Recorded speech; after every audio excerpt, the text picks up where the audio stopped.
In this comprehensive course on algorithmic trading, you will learn about 3 cutting-edge trading strategies to enhance your financial toolkit. Wcislo teaches this course. He is an experienced quantitative researcher and data scientist. In the first module, you'll explore the Unsupervised Learning Trading Strategy, utilizing SP500 stocks data to master features, indicators, and portfolio optimization. Next, you'll leverage the power of social media with the Twitter sentiment investing strategy, ranking NASDAQ stocks based on engagement and evaluating performance against the QQQ return. Lastly, the intraday strategy will introduce you to the GARCH model, combining it with technical indicators to capture both daily and intraday signals for potential lucrative positions. Hello and welcome to this free CodeCamp course on algorithmic trading, machine learning and quant strategies with Python. My name is Wcislo and I'll be your instructor throughout the course. And in this course we are going to develop 3 big quantitative projects from start to end. And the course overview will be the following. First, we are going to talk about algorithmic trading basics. Then we're going to talk about machine learning in trading, some obstacles and challenges we may face while using machine learning in trading. Then we are going to develop the first project, which will be an unsupervised learning trading strategy using stocks from S&P 500. The next project will be Twitter sentiment, and it will be using data from NASDAQ 100 stocks. And the third one would be focusing on one asset. It will be an intraday strategy using a GARCH model to predict the volatility.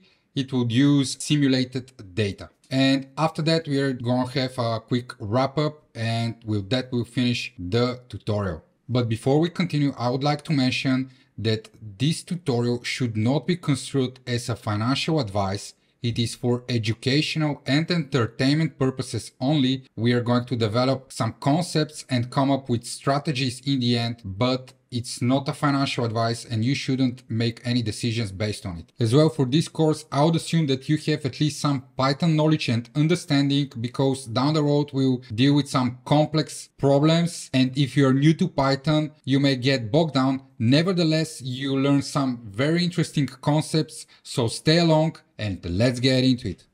Okay, algorithmic trading basics. So what is algorithmic trading? It is trading on predefined set of rules which are combined into a strategy or a system. It is developed by a programming language and it is run by the computer. It can be used for both manual and automated trading. By manual, what I mean is that you may have a screener which comes up with a set of stocks you want to trade on a given day, or you may have an algorithmic strategy which is developed into an alert system, and whenever the conditions are triggered you get an alert, but you execute it manually. On the other hand, you may have a completely automated complex system which does a lot of calculation, comes up with positions and sizing, and then executes the trade automatically. Okay, so what is the role of Python in algorithmic trading? Python is the most popular language used in algorithmic trading, quantitative finance and data science, and this is mainly due to the vast amount of libraries that are developed in Python, as well the ease of use of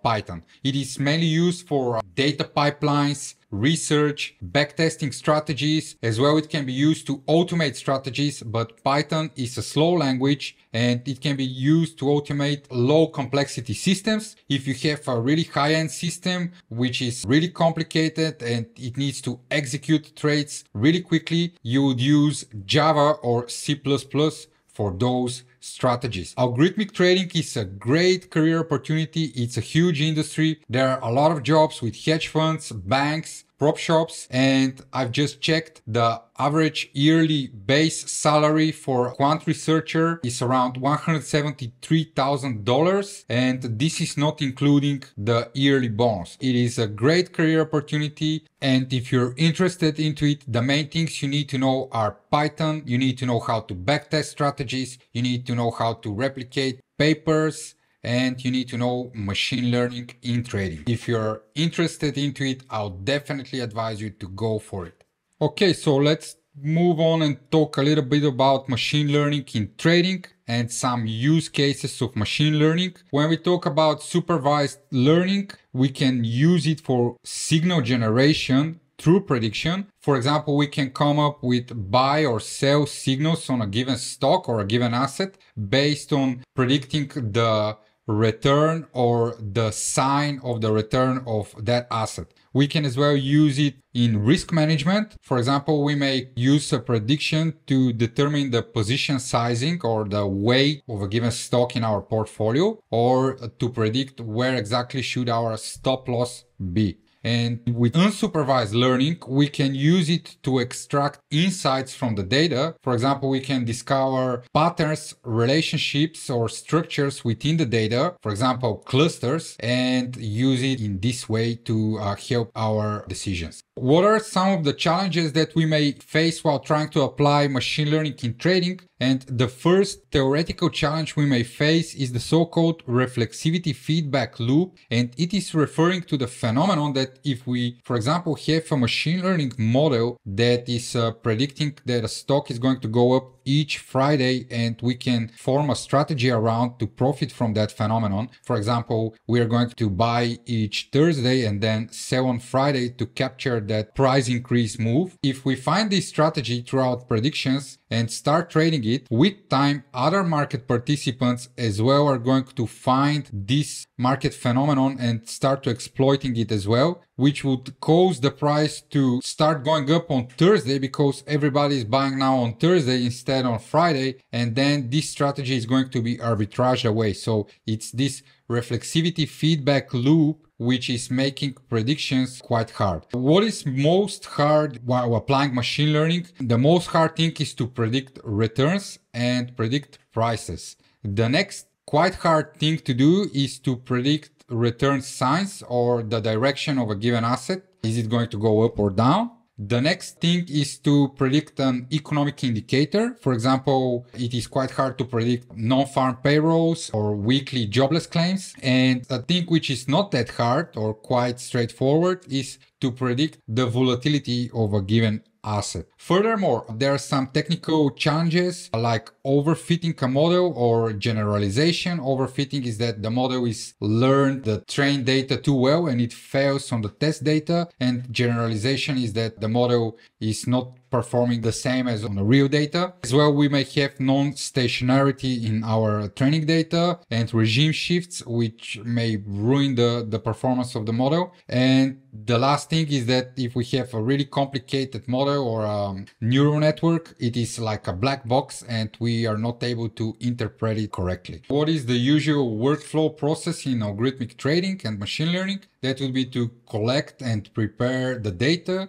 then develop a hypothesis for a strategy. Then you have to code the model and train the model, and then finally backtest the strategy. Okay guys, and some key takeaways from this course. So you learn high-level concepts in quantitative finance, as well practical machine learning in trading. You develop a project from idea to backtest final results. However, we will not automate or execute any trades. We'll just develop a strategy. This course is all about developing a strategy from start to end. So you see the workflow, and this is just a purely research project for educational purposes. I repeat, it should not be construed as any financial advice whatsoever. And with that, we can move to the first project and let's get into it.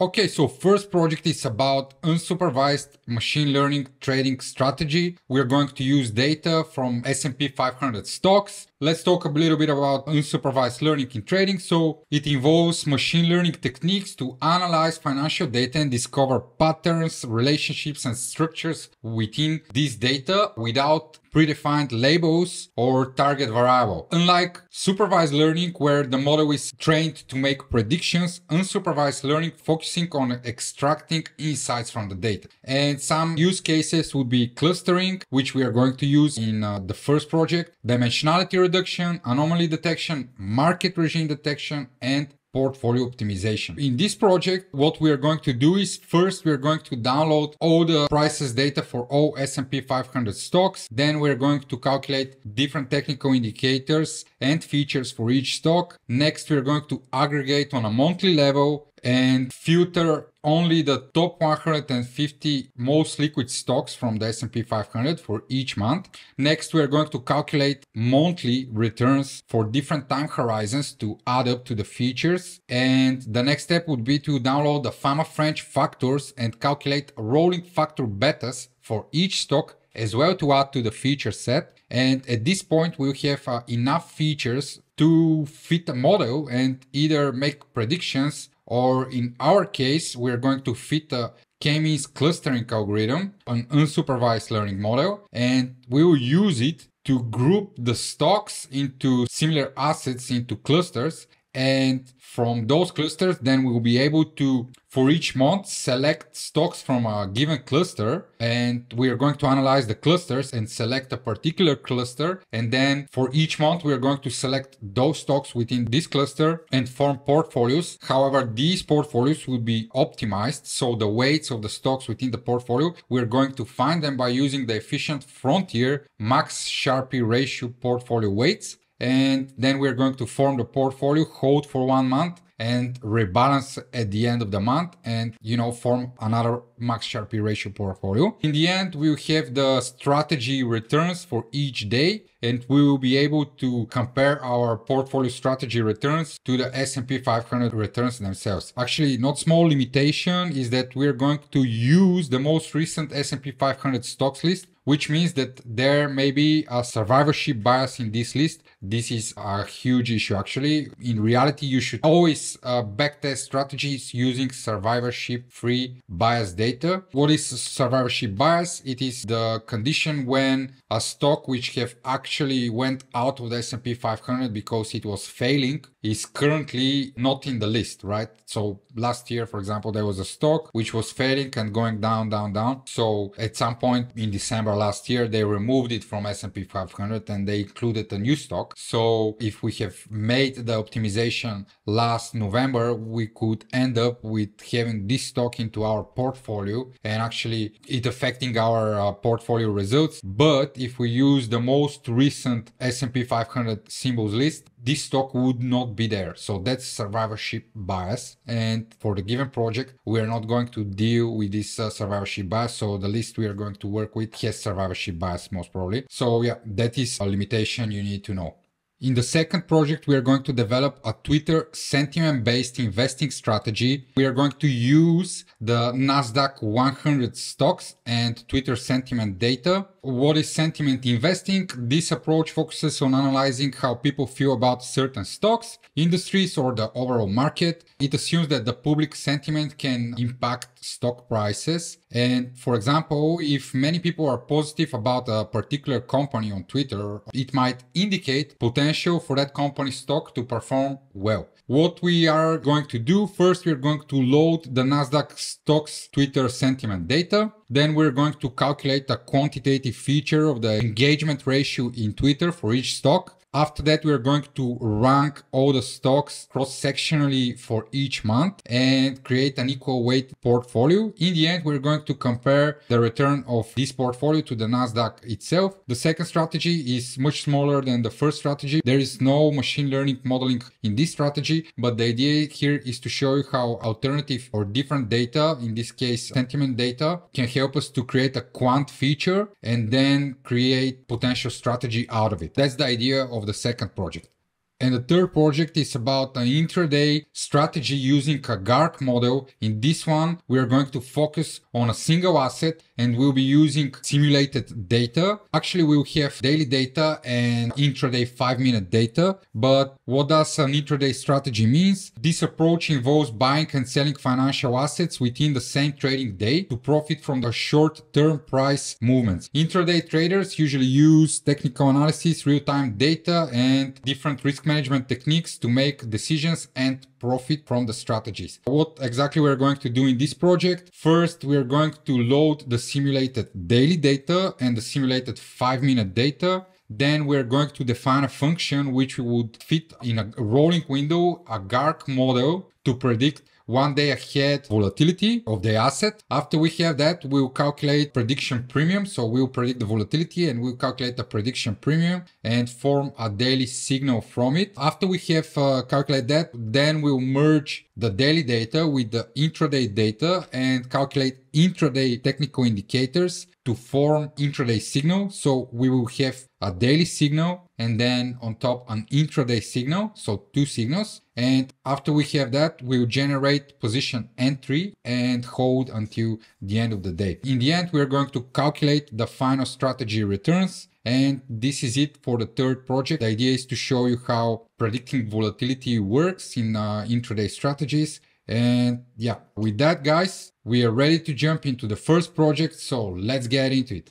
Okay, let's start with the first project, the Unsupervised Learning Trading Strategy. But before we continue with the coding, guys, the first step would be for you to pause the video and install all the needed packages for this project. So I prepared a small list up here with all the packages we are going to need for the project. So those are Pandas, NumPy, Matplotlib, Stats Models, Pandas Data Reader, Datetime, Yfinance, sklearn, and PyPortfolio Opt. How you can install the packages? You can do it the following way. You can open an Anaconda prompt like that, right? And then just write pip install and the package name, pip install pandas, for example, and do that for each package. That's one way. Another way to do it is through the notebook itself. You can type the following, so pip install and then the package name, so pip install pandas. You do Control Shift and run the cell and it will install the package. Pause the video, take your time, install all the packages, and let's continue. Okay, so the first step would be to download the S&P 500 constituents prices data. But before that, we'll have to import all the packages we'll use throughout this project. I've already prepared that. Those are all the packages we've just installed, and now we are importing into the Jupyter Notebook. The next step would be to download S&P 500 constituents data. To do that, we can go to this link on Wikipedia, and up here you can see that they have a table containing S&P 500 component stocks, like the symbol, the name of the security, sector, industry, date added as well, so quite some data. So we would like to load this table into our Jupyter Notebook. How we can do that? You just call a pandas read HTML function, and let's see what this would return us. Okay, so this is returning a list containing two elements. It looks like two data frames. So actually we are interested in the first data frame. Yeah, exactly. We will assign that to an object called S&P 500. And the next step would be to grab this symbol column and extract all the symbols in a list. But before that, I think we would have to make a little cleaning on some of the symbols, because I know that one or two of the symbols contain a dot, and this would give us an error while we download data from Yfinance. So we have to actually replace all dots with a dash, and that would do the job. Next step would be to, just grab list with all the stocks. So yeah, we can just use symbol.unique to list. We will assign that to an object called symbols list, and yeah, that would be our symbols list of all S&P 500 stocks. As we talked in the beginning, this list of stocks is not survivorship bias free, so you need to know that it's quite some of a limitation. All right, so we would like to download the data up to a few days ago. Let's define an object which is end date, and we'll use 2023 September 27th, and the start date would be pandas to date time and date. It would be exactly 8 years ago, so we can just use the end date and we'll subtract 8 years out of it. How we can do that? We just say pandas to date time. We'll convert to date time the end date, and then we'll just subtract pandas date offset and then supply 365 times 8. All right, so now we have the end date, which is 27th of September, which is a string, and the start date would be a timestamp. But that's all right, because we are going to download data from Yfinance, and This function we use from Yfinance download function, which takes tickers as an argument. So that would be our symbols list. Then start, which would be our start date, and end, which would be our end date.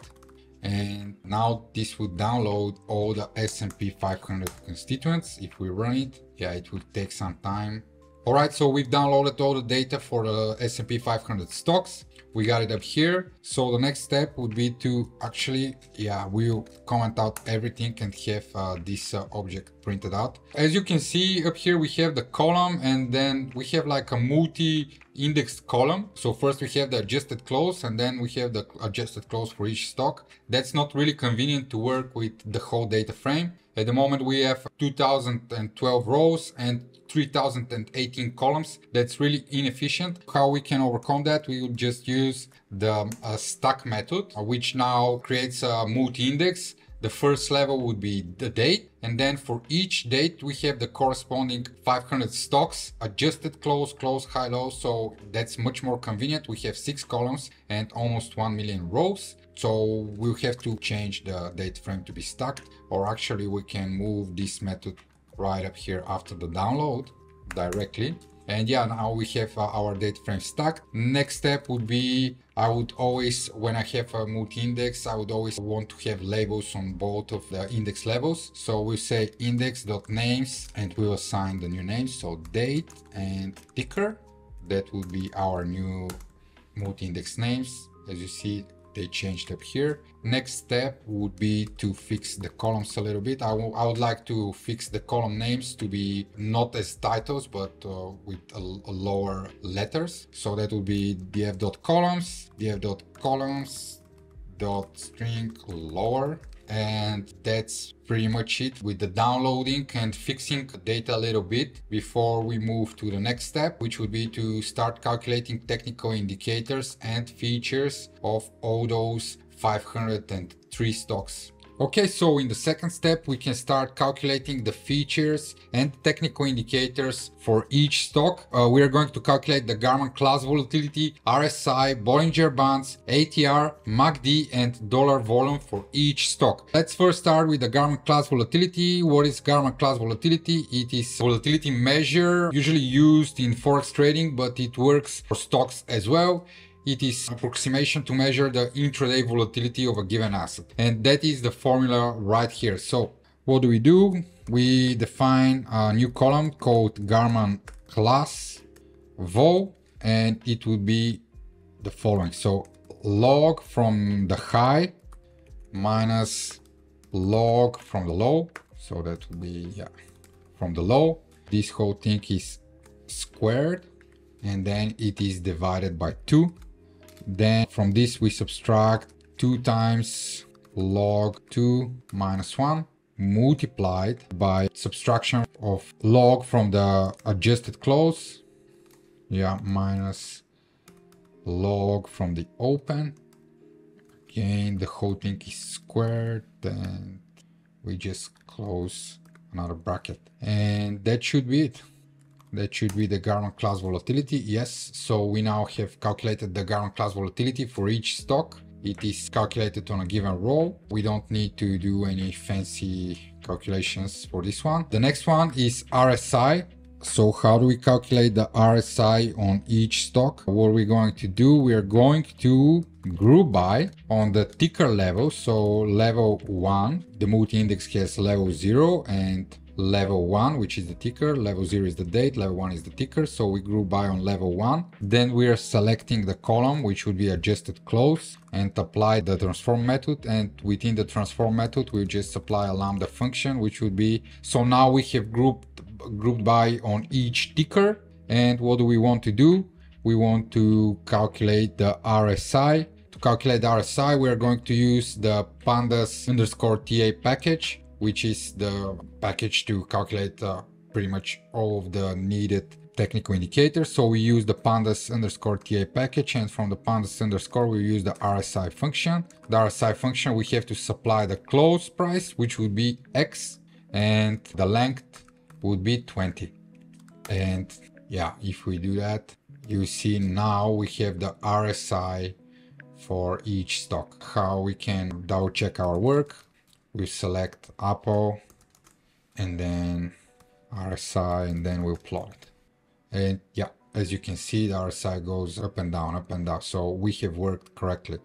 The next indicator we would like to calculate is Bollinger Bands. And actually we would want to have the lower band, the middle band, and the upper band. But there is one specification for each indicator. From now on, we would like to normalize and scale the indicator itself. So for the Bollinger Bands, we will supply the log from the close price. First, the function we are going to use is from pandas.ca bbands, and it is taking the close. Just for presentational purposes, we supply a Apple adjusted close, and the length will be 20. When you run this function, it returns 5 columns. So the first one is the lower band, the second one is the middle band, and the third one is the upper band. We have to take this into account. And what we are going to do is pretty much, define a new column, BB low, Bollinger Bands low. And we use the same idea as for the RSI. We are going to group by each ticker, select the adjusted close column, and then we use the transform method, lambda function. And in the lambda function, we'll say pandas.ta bbands close would be equal to x. Actually, it will be equal to log of x. So mp log 1p. And then the length would be again 20. When we run that, it will return those 5 columns. What we actually want to do is assign to be below the first column, which we know it's the lower Bollinger Band. We can say ilog all the rows and the first column. We can repeat the same operation for the mid band and for the upper band. Okay, but this happens when I forget something, and I think I have forgot the second curly bracket to close the curly brackets. Let's see what this would return. Yeah, guys, after you return and calculate something, you can just select all the code you've used and comment it out. Okay, we forgot to change the names. That would be BB mid, and the first index, that would be BB high, the second index. Okay, let's run that again and see what we get. Awesome. Now we have the lower Bollinger Band, middle Bollinger Band, and the upper Bollinger Band, and we have the data scaled and normalized. Next step is to calculate the ATR for each stock. However, the ATR function needs 3 inputs, so 3 columns, not only 1 column. And when we use transform method in pandas, it is actually working when you select only 1 column. It would not work if you have 3 columns as an input. So we would have to use another approach. More specifically, that would be a group by apply. And to do that, we need to define our own custom function to calculate the ATR. We can double check what the ATR function from pandas.ta requires as input, and it is the high. So we have to supply the high, then we have to supply the low and the close price. Furthermore, we can supply the length, for example, 14. And yeah, it will mess up with the data if we run it like that, because we have to select the data for a given stock. But yeah, you see that it requires 3 columns. So here we are going to define a function called compute ATR. It will take stock data, and up here we will just calculate ATR, which will be pandas.ta.atr. High will be stock data high. Below, then we need the close. The length would be 14. All right, and a little detail we are going to add up here is we are going to normalize the data while we calculate it. So that would be atr.subtract. First, we are going to demean, and then we are going to divide it by the standard deviation. So atr.standard deviation, and yeah, that would be our ATR indicator function. Now we can just say ATR, create a new column called ATR, and group by level 1 again. So we are applying that for each stock. However, up here, when we use the group by apply, we need to add an additional argument to the group by, which is group keys equal to false. because if we don't do that, it will double the date column. So it will return another date column and we'll have a triple multi-index with 2 date columns. We don't want that. So we just say group key is equals to false and then apply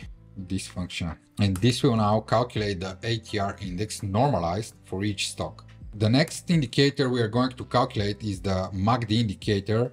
And for the MACD, we're going to follow the same logic as for the ATR indicator. We're going to define our own custom function to compute the MACD. So it will be called compute MACD.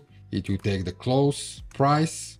And up here, we are going to say MACD is equals to pandas ta.macd close equal to close. Length is 20. And then we would like to get the first column, which will be returned. However, in the end as well, we are going to normalize the data. We are going to demean the series and then we are going to divide by the standard deviation. Why do we do that? Right away, we're normalizing the data because we are going to use it into a machine learning model. We are going to cluster the data. We want to do that straight away and don't think about it later in the future. So here we are going to do again group by level 1, each ticker on each stock.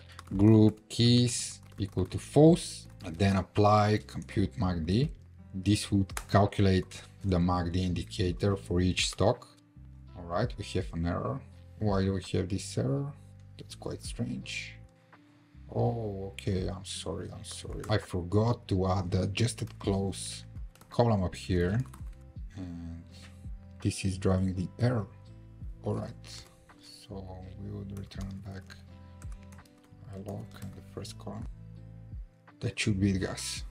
All right, yeah, now we have the MACD as well calculated and normalized. As you can see, we have the data looks pretty good so far. The only indicator we are not going to normalize is the RSI, and there is a particular reason for that, but you understand more about it when we come to the clustering part. All of the other indicators we are going to normalize. And the final one is the dollar volume. So we are going to create a new column, dollar volume, which would be equal to the adjusted close multiplied by the volume. However, we may want to actually divide that by 1 million for each stock, because we know that millions of shares are traded each day, and this would make sense. As you can see, now the data looks much better for the dollar volume, right? And that's pretty much it with calculating the first batch of features, our technical indicators. Now we have a really beautiful data frame. For each day, we have all the 500 stocks. We have the close price, high, low, open, volume, Garmin class volatility, RSI, Bollinger Band, ATR MACD, and the dollar volume for each stock. And we are now ready to move to the next and the third step. In the third step, what we want to do is to aggregate on a monthly level the data and filter the top 150 most liquid stocks for each month. Why do we do that? We do that to reduce training time for any potential machine learning model and experiment with features and strategies. What is my idea here? I would like to aggregate all the indicators. So those 5, I would like to take the end value, the end of the last value for the month, as well as the same for the adjusted close price. And for the dollar volume, I would like to get the average dollar volume for the whole month for each stock. We can start actually, what we can do first is take the data frame, unstack the ticker level. So we'll unstack ticker, and then we're going to select the dollar volume column. And if we run that, we have the dollar volume for each day for each stock now, right? And what we can do is just resample to monthly and take the mean. This should resample to monthly. Now, as you can see, we have a monthly index end of each month, and we have the average dollar volume for the month. What we can do now is just stack it back into a multi-index like that, and we can say to frame to make it a data frame with one column, to frame dollar volume. Beautiful. That would be the first step. However, for the indicators, what we can do is we can follow the same logic, but we need to select the exact columns. Actually, we may create a list of columns, so last calls, and this would be our list of columns for which we want to do the same operation.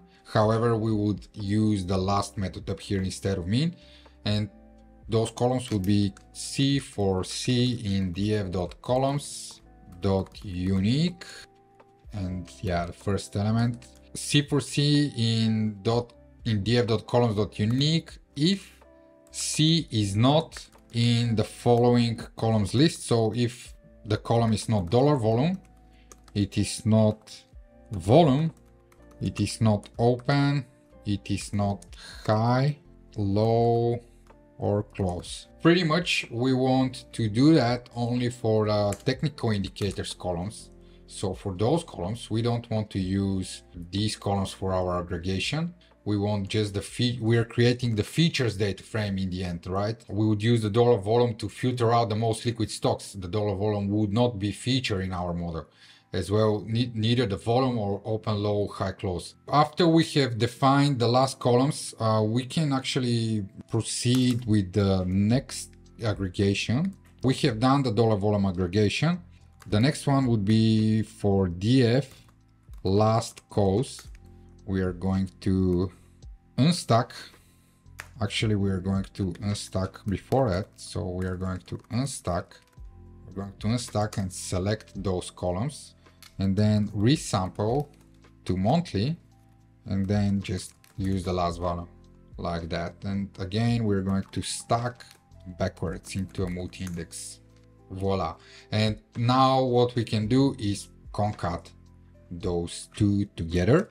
We can say the following: pandas concat, and that would be axis 1, and boom, we have the $volume, the average $volume, and the last value for adjusted close ATR and other technical indicators for each month. Now we have aggregated the data to monthly level for the features we would need. Actually, what we can add up here is a small drop, and that looks much more beautiful, and we can call that data. And let's visualize what we have. And yeah, that's our data. All right. And that's the first step with the aggregating to a monthly level. The next step would be to calculate the 5-year rolling average $volume for each stock, and then use this aggregated $volume to filter out only the top 150 most liquid stocks for each month. How do we approach that? First, we can start by selecting the $volume like that. So what we can do, select the $volume, unstack the ticker level, and now we can use a rolling function with a window of 5 times 12, so 5 years, and then we can calculate the mean. As you can see, now we have the rolling average mean for each stock, rolling average 5-year $volume for each stock, and again we can just stack backwards. And that's pretty much our $volume column. What we can do now is we can assign it to the $volume column, update it to the 5-year rolling average for each stock. Awesome. After we have that, the next step is to calculate the $volume rank cross-sectionally for each month. How do we do that? We can say data group by level 0 or date. So we can group by on date. For each month, we're going to select the $volume and just rank ascending equal to false. Let's see what this would give us. Ascending. And now, as you can see, we have all the stocks ranked by $volume, and the guys who have the smallest $volume have the highest rank. So we want the top 150, and from here we can pretty much very easily select the stocks which are below 150 for each month, and those would be the top 150 most liquid stocks for each month. After we have selected them, we can just drop the two columns, we can drop the dollar volume and the dollar volume rank because we are not going to need them anymore. Axis equals to 1. And that's pretty much it for our, we can assign that to data. And that's pretty much it with our third step, where now we have aggregated monthly data for all the features we would need, plus the adjusted close price. And we can move on with the next step, the fourth step, and that would be calculating monthly returns for different time horizons and add them as additional features to the ones we already have here. Okay, so let's move to that step. I'll just cut those cells in the middle. All right. Why do we want to calculate the monthly returns for different time horizons and add them to the feature set? Because we may want to capture time series dynamics that reflect, for example, the momentum patterns for each stock. To do that, we can just use the pandas data frame method %_change and supply the different lags. My approach would be to use lags for 1 month, 2 months, 3 months, 6 months, 9 months, and 12 months. That's like 6 different lags to really capture the momentum patterns. How do we approach that? Let's first start by, for example, selecting the Apple stock. I just want to make a little example. So we'll select the Apple stock and let's see what we have here. All right, now we would like to calculate the returns for the following lags for 1 month, 2 months, 3 months, 6 months, 9 months, and 12 months, right? As well, we may want to have an outlier cutoff because we are dealing with a lot of stocks. There will definitely be outlier values in the returns of those stocks. What do we want to do? We want to deal with them by clipping them. What clipping does is that for all values which are above the outlier threshold, they will just be assigned the threshold of that percentile. The cutoff value, we may want to have it as a 0.05, which means the 99.5 percentile. That would be our outlier cutoff. And now what we do is just for each lag, so for lag in lags, for each lag, we are going to create a column which would be the return for the given lag, for the given lag month, right? That would be the column. And then we grab the adjusted close. Then we just do %change lag. So for each lag, we'll calculate the following column, which would calculate the given return. And then we want to deal with the outliers, right? So that would be pipe lambda. So far we have the adjusted close and then we calculate the return for the given lag, and then we input that into the pipe lambda. X we can clip now. We'll clip the return and we can clip the lower band. The lower cutoff we'll use X quantile and we'll supply for the lower cutoff just the outlier cutoff. And for the upper one, we'll supply X quantile 1 minus outlier cutoff. Then we add 1 to the power of 1 divided by the lag, and we subtract 1 in the end. And that should be it, guys. Now we can see that for our Apple stock, which is G, right? We have the 1 month return, 2 months return, 3 months, 6 months, 9 months, 12 months, etc. How we can extend that? We'll just use the same approach we use for the ATR and the MACD indicators. We'll create our own custom function, and then we'll just use the group by apply methodology for the pandas data frame. So calculate returns. It takes DF, for example, and just move that a little bit, return DF in the end. However, up here we have to change that to DF, this one to DF as well. And that's pretty much it, our function. And now we can say the following: data equals to data.group by level 1, because we group by on the ticker level, so we can say group by ticker or level 1.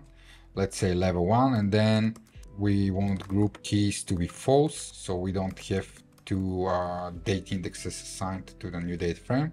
So group keys false, then apply. We apply the calculate returns function, and in the end we may want to drop the NA values.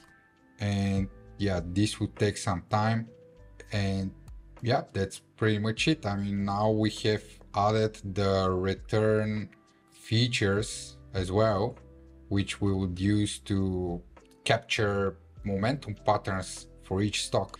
And that's pretty much it with the fourth step, the calculating the monthly returns for different time horizons. And we can move to the next step, which is really interesting, are actually adding even more features to our data set. That would be to download the Fama French factors, and we're going to calculate the rolling factor beta for each stock in our data. All right, let's move to it.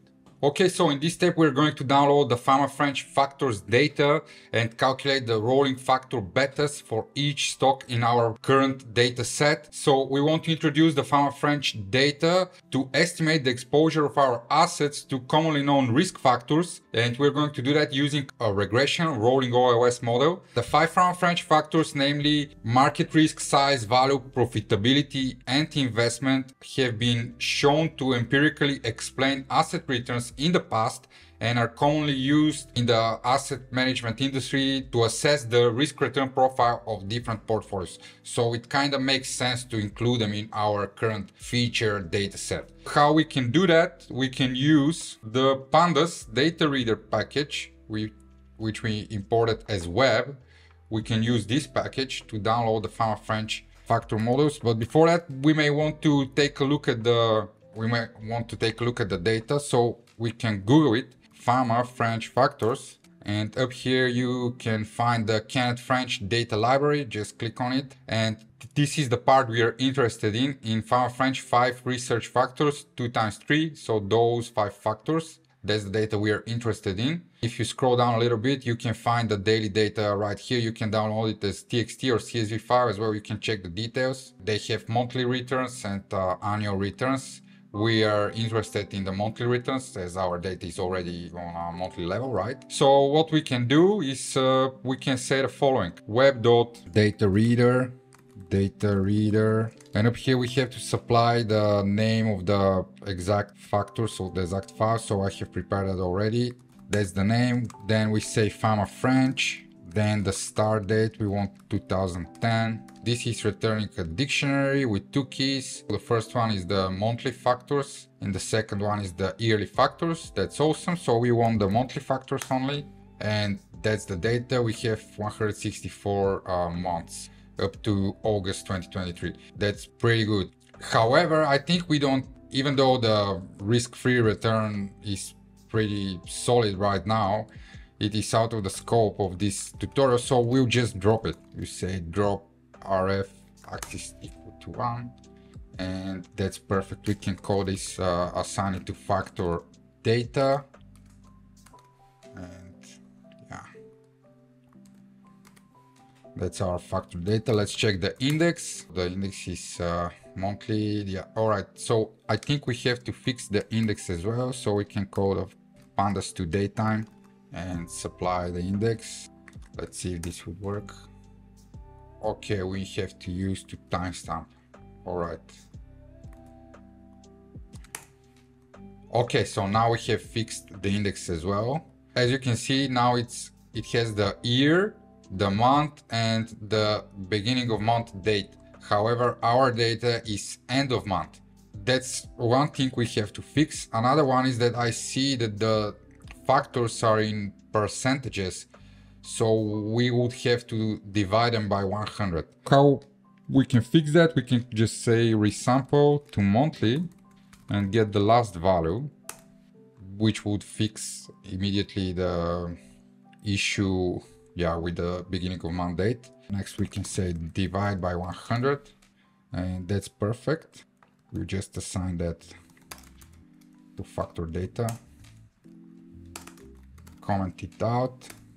Yeah, next we want to fix the name of the index to be just date, and the next step would be to join with the pretty much join with the 1 month return. Why would we want to do that? Because at the beginning of each month we have the factors, and then we have the return of each stock at the end of the same month. So now we have fixed the date of the factors. We can just join with the end of month return, and then we can regress them and take the beta, right? If the factor is predictive, we have it at the beginning of the month and we will regress it with the return of the end of the month. So we'll get the beta. How we can do that? Factor data join, and then from our data, we can select the one return column. Let's see what this would give us. That's perfect. Now we can sort the index and just assign it to factor data. What we may want to do here is to double check our work. We can select two stocks, for example, Apple and let's say Microsoft. And we can double check the return. Yeah, the return is different, but the factors stay the same. It looks like we've worked correctly. And we are ready to move to the next step. In this step, we are going to filter out stocks that have less than 10-month data. Why are we doing that? Because we're going to use a rolling window for the regression of around 2 years, 24 months. And stocks that don't have enough data would actually break our function, so we have to remove them from the data set. How we can do that? We can say factor data dot group by level 1 and then just call the size method, and now we can see how many months of data we have for each stock. Okay guys, and I just realized that we have made a small mistake somewhere because we have only 23 months of data for each stock, and I had to go back through the code and actually figure out that on this step this part was missing, which was the data.log, selecting all the rows and then the dollar volume column. You can just rerun this cell and you can see that here our first month is in 2015 November, and after that it was 2020. So when you add the .log and selecting all the rows and the dollar volume column, you get the fixed data. Then we can rerun. As you can see up here, it's 2021, the first date. If we rerun it, it should be much backwards in the past. Yeah, so 2017, 31st of October. And we have to do that again for the factor data too. And if we run now, yeah, now we have 71 months, right? And the idea here is that we remove all the stocks that have less than 10 months of data. How do we do that? We can just assign that to observations, and then we can save valid stocks. That will be observations. That will be all the stocks that have more than 10 months of data.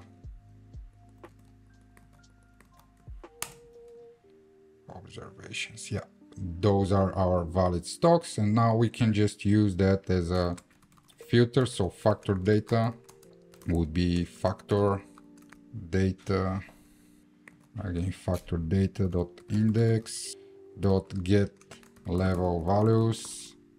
We'll get the ticker values. Maybe I can show you what this is returning. This is returning yeah, an object with all the stocks we have in the ticker index part of our multi-index, and then we can just say is in the valid stocks, and this would filter out pretty much everything.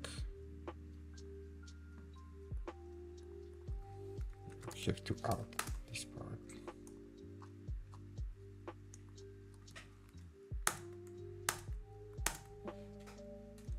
Okay.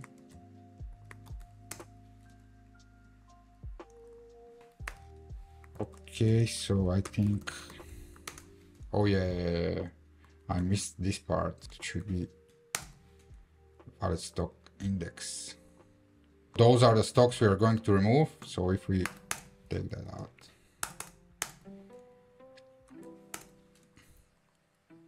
yes, so now as you can see, we had before we had 10,201 rows. Now we have 10,150. We've removed around 51 rows.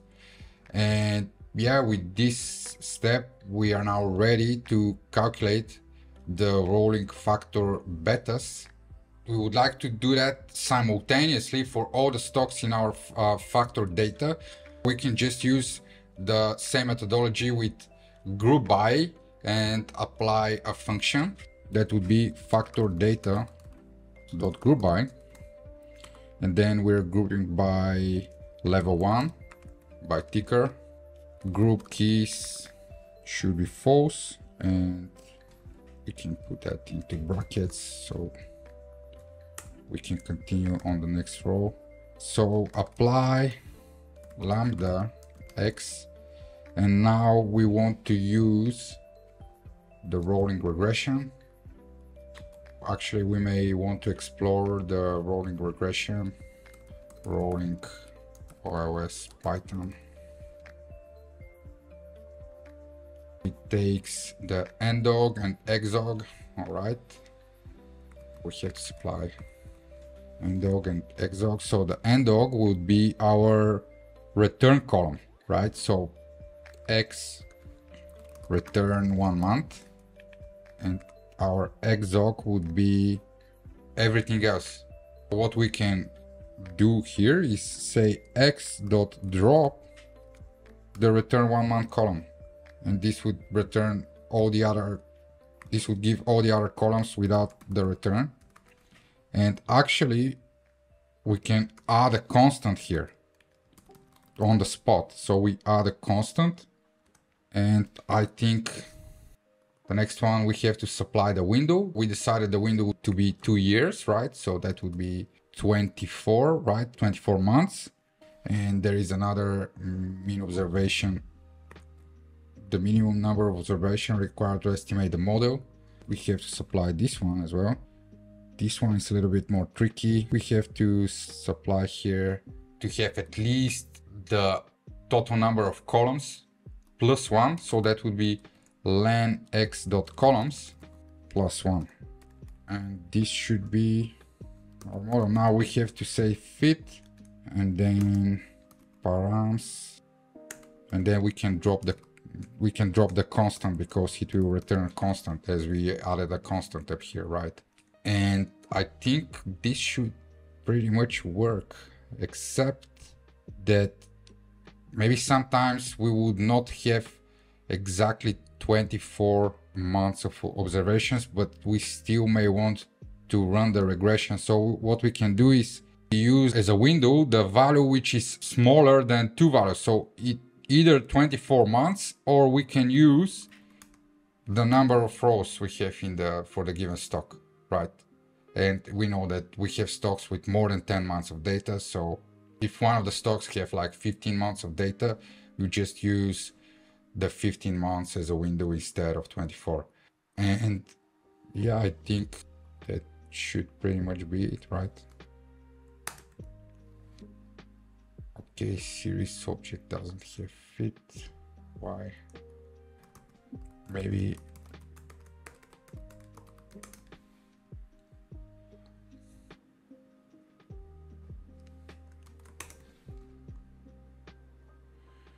okay, so that's pretty much our rolling factor betas. We have calculated them. Now we can assign them to betas, and that's our rolling factor betas, guys. In the next step, what we want to do is to join them to our current features, and with that we'll have our full features dataset. But before we join them, we have to think about a little bit. Now we have the rolling factor betas where we used the factor at the beginning of the month and the return at the end of the month. So this beta we would actually know at the next month, right? At the end of the month we'll be able to run the regressions and have the betas, but we'll have them in the next month. So we cannot just blindly join them to the features data we have so far. What we have to do is to shift them with 1 month forward before we join them to the data, because these values we would have not known in the same month. We would know the rolling factor beta, for example, for the end of October. We would know them in November. What we have to do is we have to shift with 1 month forward on the ticker level. So for each ticker, not like the whole data frame, if we just say betas dot shift, it will shift with 1 row downwards. And for example, the value of Verizon will come up here, right? Just see that. So Verizon is 0.3. If we apply shift, it's now here. So that's obviously not correct. So what we have to do is we have to first group by, and we can do that group by ticker, and then we can shift. That would now do it correctly. We can grab that and supply it here. And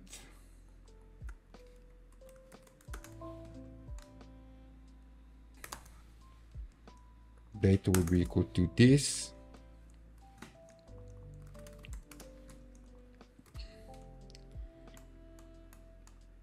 And the next step that we want is to impute the missing values of each factor with the average for that factor beta. How we can do that? We can say, first we can create a list with the factor columns. Factors would be just those 5 columns.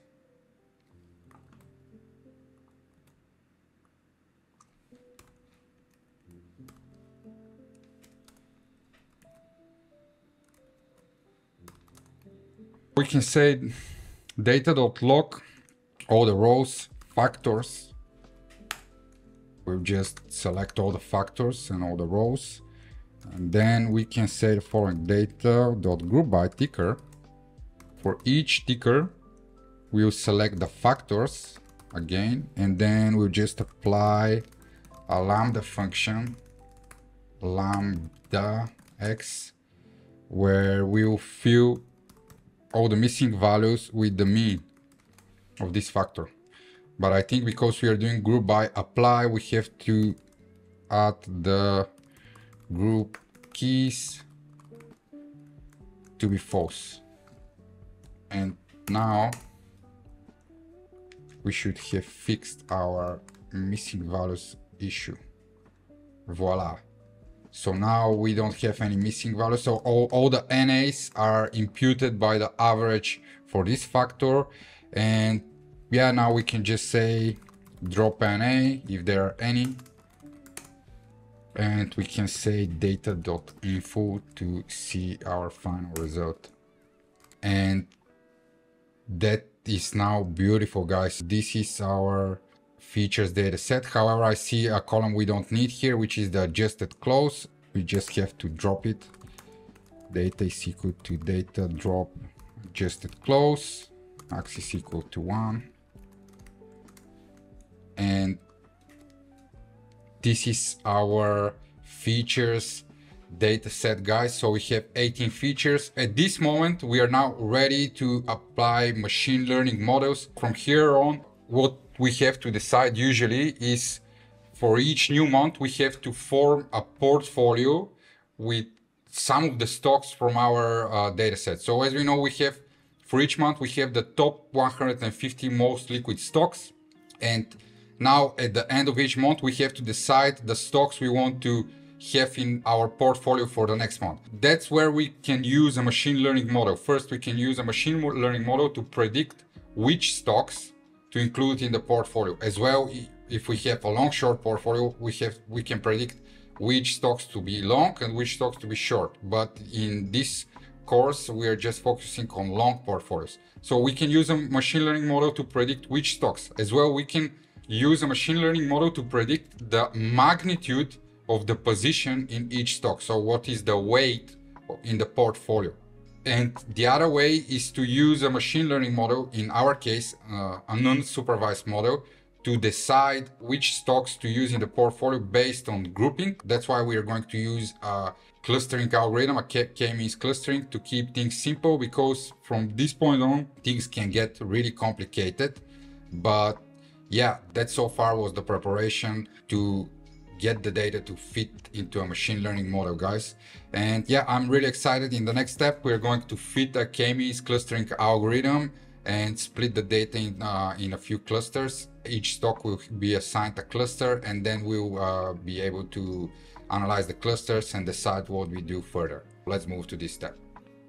Okay, so in this step, we're going to fit the K-means clustering algorithm for each month and split the stocks into 4 different groups based on their features. Why 4? I've already did a little work beforehand, and I've estimated that the optimal number of clusters roughly on average for each month is around 4. So we'll use 4 clusters for each month from now on. The specifications about the K-means clustering algorithm is that it may assign the centroids of the clusters randomly, and then it assigns a given point to the cluster based on the distance from the centroid to that point. To help you understand a little bit more, so this is an example with the same data but different number of clusters specified when fitting the model. So in the first one we have 2 clusters, as you can see, really well defined, 3, 4 and 5. Whenever we initialize the model, we have to specify how many clusters we want the data to be grouped in, and the algorithm would go in, assign random points, and then the closest points to the centroid, so random centroids, the closest point to the centroid would be assigned to that cluster, and until that will be repeated until all points have an assigned cluster. How do we start here? Let's first import the K-means class from sklearn.cluster. We are going to import K-means, and now what we want to do, right, is fit a K-means model for each month and assign a cluster to each stock, so get the label. We can do that at once using the group by apply logic we've already used for the ATR and MACD. We can define a function. It should be get clusters to take data or df, it's up to you. And then we'll create a new column called cluster, and here we'll fit the K-means model. So the K-means class takes first argument number of clusters, that would be 4, as we already know. I've done my research beforehand. And then we'll use the random state argument to be 0. This would ensure it works like random seed. This would ensure that we have the same results through different calls. And there is another really important argument here, the init. This is the initialization method of the centroids. Actually here for now we'll use a random initialization, but we can actually supply here the initial central points for the clusters, and we may use that in the future. So let's see the first result. We'll fit the model to the data frame, and then we'll get the labels. We will return the labels and we will assign them to the cluster column, and we'll just return the data frame in the end. And now we can say the following: data drop NA. We will ensure that we don't have any NAs in the data. Group by level 1 or date, and then group keys equals to false because we do group by apply, and then apply get clusters. This will take some time, but it will now go through each month and fit the K-means clustering algorithm with 4 clusters and assign the given cluster to each stock. Let's wait for this to run. Okay, so the clustering is finished. Let's take a look at the results. Now we have the cluster column, and in it we have the assigned values from 0 to 3. So 4 clusters, 0, 1, 2, 3 for each stock, and that is done every month.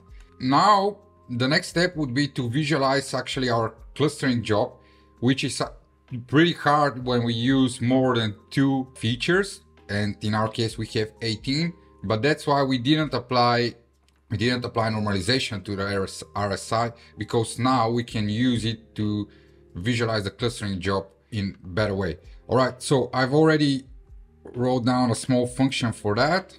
Up here, this is a plot function.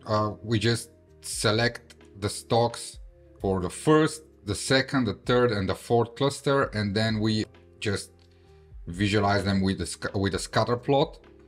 And my idea here is to do that for each month. So we can use this function. It will select, for the scattering, it will select the first column, which is the ATR, and the 7th column, which is the RSI. And let's do that now. put.style.use, we use the ggplot style always. And now for I in data.index get level values,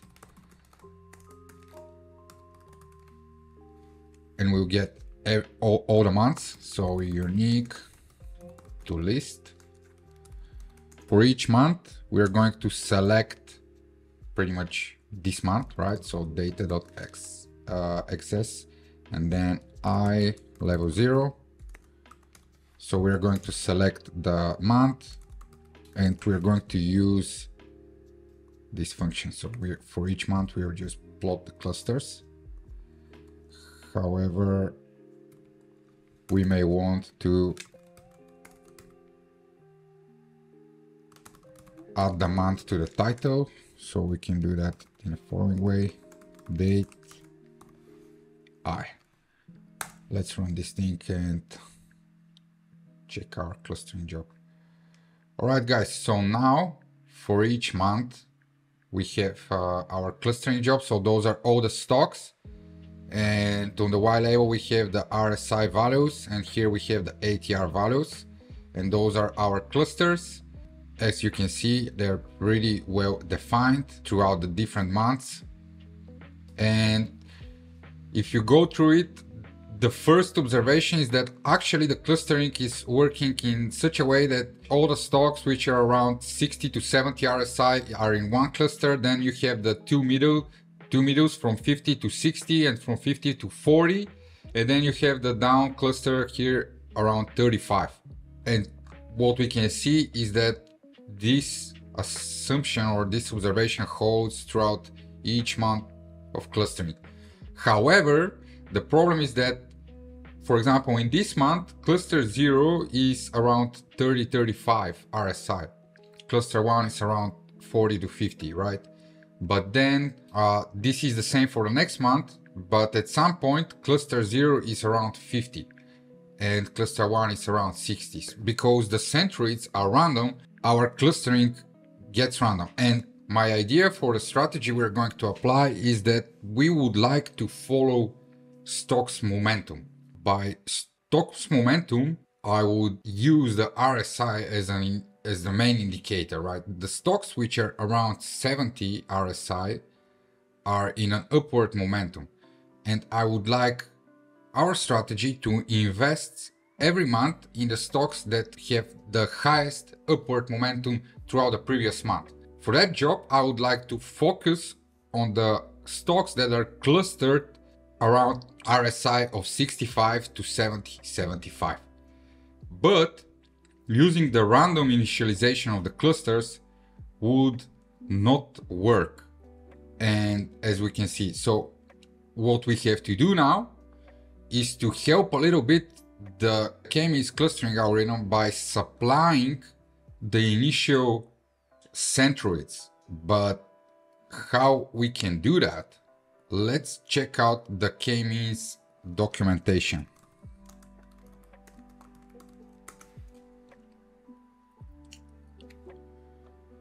Okay, so that's the init argument. So the default is K-means ++. We used random, but if an array is passed, it should be of shape, so this shape, and clusters and features, and gives the initial centers of the centroids. That's exactly what we want to do. And we want the initial centers to be based on our RSI indicator. Pretty much what we want is that all the stocks which are around 70 RSI to be for each month to be in the same cluster. Then 55 the same cluster, then 45 the same cluster, and 30 the same cluster. Obviously, that would be a little bit better than just deciding those thresholds ourselves. For example, if you want to select all the stocks above 70 every month, we'll have a different result than using this clustering algorithm to do the clustering around 70 for us, based on all the features we have in the dataset. Now we have to supply to the clustering algorithm this array in this shape with the initial centers. Okay, so let's do that. So first we would like to have the target RSI values, and that would be a list with the first target RSI value would be 30, 45, 55, and 70.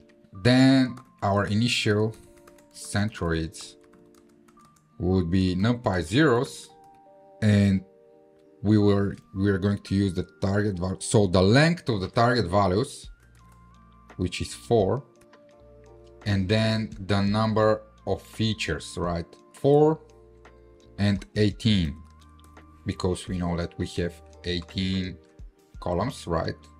18 features, and that would be our initial centroids. However, let's run that. Yeah, I think I forgot that part. Yeah, so that's our array. However, up here we have to supply the centroids. What we were going to do is the following: all rows and this column, as we know that the seventh column, so the sixth index, the seventh column is our RSI column in the features data set. We're going to just change that to the target RSI values, and we'll get the following. Here we have the initial centroids, and that's our array we're going to use for the clustering job. We have to supply it here, but before that we would have to first drop the cluster column and rerun the whole clustering. So data is equal to data drop.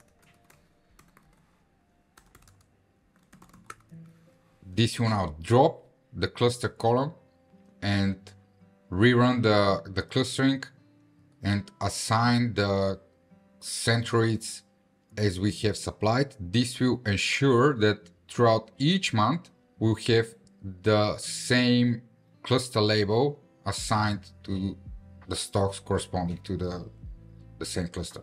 As you can see, again, in the first month, in October, we have assigned cluster 2 to all stocks with RSI around 70. In the next month, it's cluster 1. We want that to be always cluster 2. That's why we are doing it. Okay, let's run it. We have to wait again for the model to fit. Okay, and it's done. We have fit now the model with our initial centroids, and we can just now rerun the visualization. Let's do that now. Okay, so now cluster 3 is assigned for stocks with RSI around 70, and this is consistent for each month. It's again cluster 3, cluster 3, cluster 3, cluster 3. And now we can use that down the road to select every month the stocks which are, for example, in cluster 3 to form our portfolio suite. And we know that cluster 3 is corresponding to stocks that have had a good momentum through the previous month. With that, we are ready to move to the next step, which is at the beginning of each new month, we're going to select the stocks we want to invest in for that month. Okay guys, so we're at the most exciting part. Now we are going to select stocks based on our clustering, and then we're going to form a portfolio using an efficient frontier optimized max Sharpie weights for those stocks. We want to choose a cluster based on our hypothesis, and as we talked earlier, my hypothesis here is that Stocks which had an RSI around 70 are having good momentum, and my idea is that this momentum should keep outperforming in the next month. And for this job, I've analyzed all the clusters throughout the months, and I saw that cluster 3 is always stocks around 70 RSI. And in this case, I would like to select those stocks for every month for my portfolio. How do I do that? We just select stocks corresponding to cluster 3 for each month. Okay, so here we can call that filtered data frame,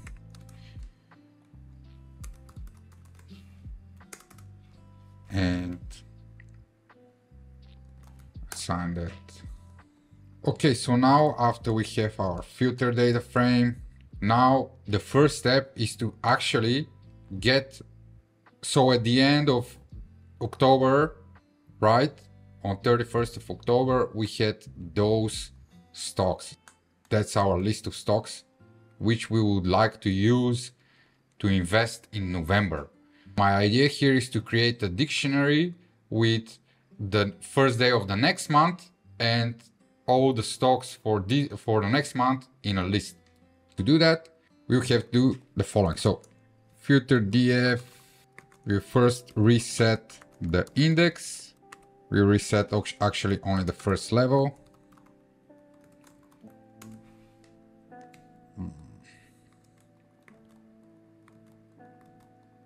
Okay.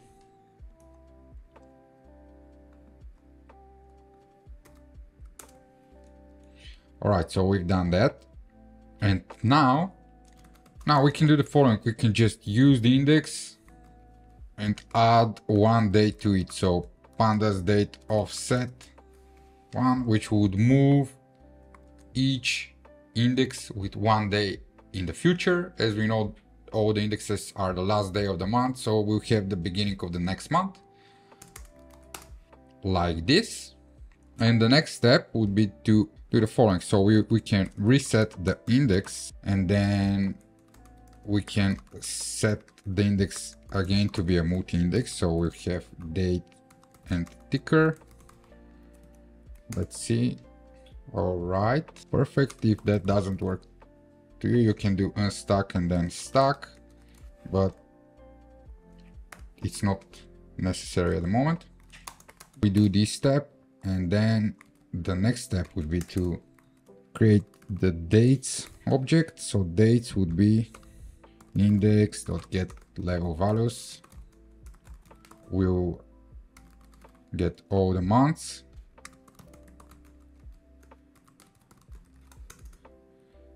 And then what we have to do is to create this dictionary, which is having as key the date, so the beginning of the new month, and value would be a list of all the stocks for that month. We can call that fixed dates.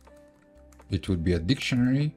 And then for D in dates, we do the following: fixed dates dot D. Here we'll fix it to be string f time in our format, year, month, day. And this would be equal to filtered data frame. Pretty much we will select each month, right? We'll select each month. And then we get the index. After we select the month, the index will be the tickers. And then we call it to list. And that's pretty much it. This should give us this should create for us this dictionary. And voila, we have it. So now we have the first day of the next month, right? And the stocks list, the stocks we want to invest for the next month into a list. And actually we can now really easily use that to create our portfolios. And with that, we are ready for this step. So the next step is to define the portfolio optimization function, we're going to use the portfolio opt package and the efficient frontier to have a portfolio which maximizes the Sharpe ratio. So, okay, let's move to define the portfolio optimization function we'll use. To do that, first we will import from portfolio opt package a few different classes. So from pfopt.efficient frontier, we'll import the efficient frontier class. And then from pfopt, we'll import risk models. And again, from pfopt, we will import the expected returns object. Okay, so now what do we want to do? So at the beginning of each month, we have the list of stocks we are going to invest, and those stocks we have to assign weights to them. We have to find those weights. We are going to use this package to optimize and find those weights for every month. We'll define this optimize weights function, which will take two arguments. Prices, actually one argument for now, and we'll add another one in the later on. So first the function will take only the prices of all the stocks we want the weights to be optimized for. First, we'll have to calculate the returns of those stocks. So we will use the expected returns. From expected returns, we use a method called mean historical return, which take an argument prices, and we will supply the prices as well. It takes an argument frequency, and that would be 252 days, so 1 year of trading data. Then we have to calculate the covariance, and this time we'll use the risk models. So from risk models, sample covariance, again we have to supply the prices and the frequency, again 1 year of data. After we have calculated the returns and the covariance, we can now initialize our efficient frontier object, efficient frontier, and now we can take a look by portfolio opt efficient frontier. Let's read the docs. Okay, but that's the general. We want the mean variance optimization. Okay, so the efficient frontier takes the following arguments. So expected returns, the covariance matrix, weight bounds, and then the solver. All right, the expected returns, maybe we can just copy those.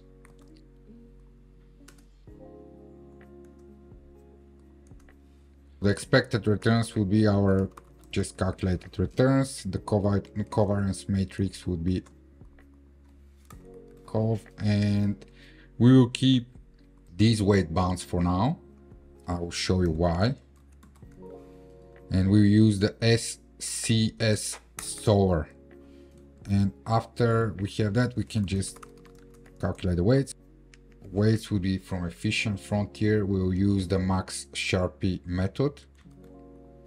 That should give us the weights. And then in the end, we can get the clean weights, which will be round the weights and clips near zeros. So we want the clean weights. We will just return ef.clean weights. And that is our portfolio optimization function. So obviously we have to supply the 1 year prices to this function, and it will calculate the returns of those stocks. So we have a date frame with 1 year prices of all the stocks for a given month. This function will calculate the returns, it will calculate the covariance, then it will feed the efficient frontier optimization and come up with the optimized max Sharpe ratio weights and return the weights. However, there is a small specification, and that is the weight bounds. Pretty much this is the bounds for a single stock, what can be the constraint for weight of a given stock. At the moment, it is from 0 to 1. So after the optimization, we may have some stocks with 0 weight, and we may have a single stock with 100% weight. Obviously, we don't want that, so we will come back and fix it. But yeah, that's pretty much our function. For diversification purposes, we would like to actually have a maximum weight of 10% of our portfolio in a single stock. So we can already assign that to be 0.1. But for the lower bound, we may use a more dynamic metric. So we'll create an argument here, lower bound, which would be equal to 0. But for example, for the lower bound, when we do the optimization, we may use half the weight of an equally weighted portfolio. For example, for a given month, we have 20 stocks. An equally weighted portfolio would have 5% in each stock. So we may assign half of that weight. Let's say with 20 stocks, we may have the smallest weight to be 2.5%, half of equal weight, and the maximum to be 10%. And with this, we will ensure that we have a diversified and well-balanced portfolio. And yeah, guys, with that, we're ready for the next step. And in the next step, we're going to download fresh daily prices of all the stocks that may end up in our portfolios. As we know, the first portfolio we are going to form at 1st of November 2017. And from our optimized weights function, we know that we need at least 1 year of data prior to the optimization. So the starting date of our of the download should be 2016, 1st of November at least. And to download the prices, we can just use Finance package. The first step would be to create the stocks list. Actually, we can go back and use the data object. That will be the 150 most liquid stocks, because any one of them may end up in our portfolio. We want the data for them. So data.index.get level values. Get level values. That will be ticker, right? All ticker values, unique. And then to list. So we have the stocks list. And then we can create the new data frame. The new data frame will download from Finance. Tickers will be our stocks. And now the start date. Yeah, as we know, the first date we want at least 1 year before that. So we can actually, to make things dynamic, we can use the data.index get level values, but here we will get the months. Then we take the first value, so the first month, that would be October 2017, but we can just say minus pandas date offset, and then months equal to 1, so minus 1 month. This would return us exactly end of September 2016 actually.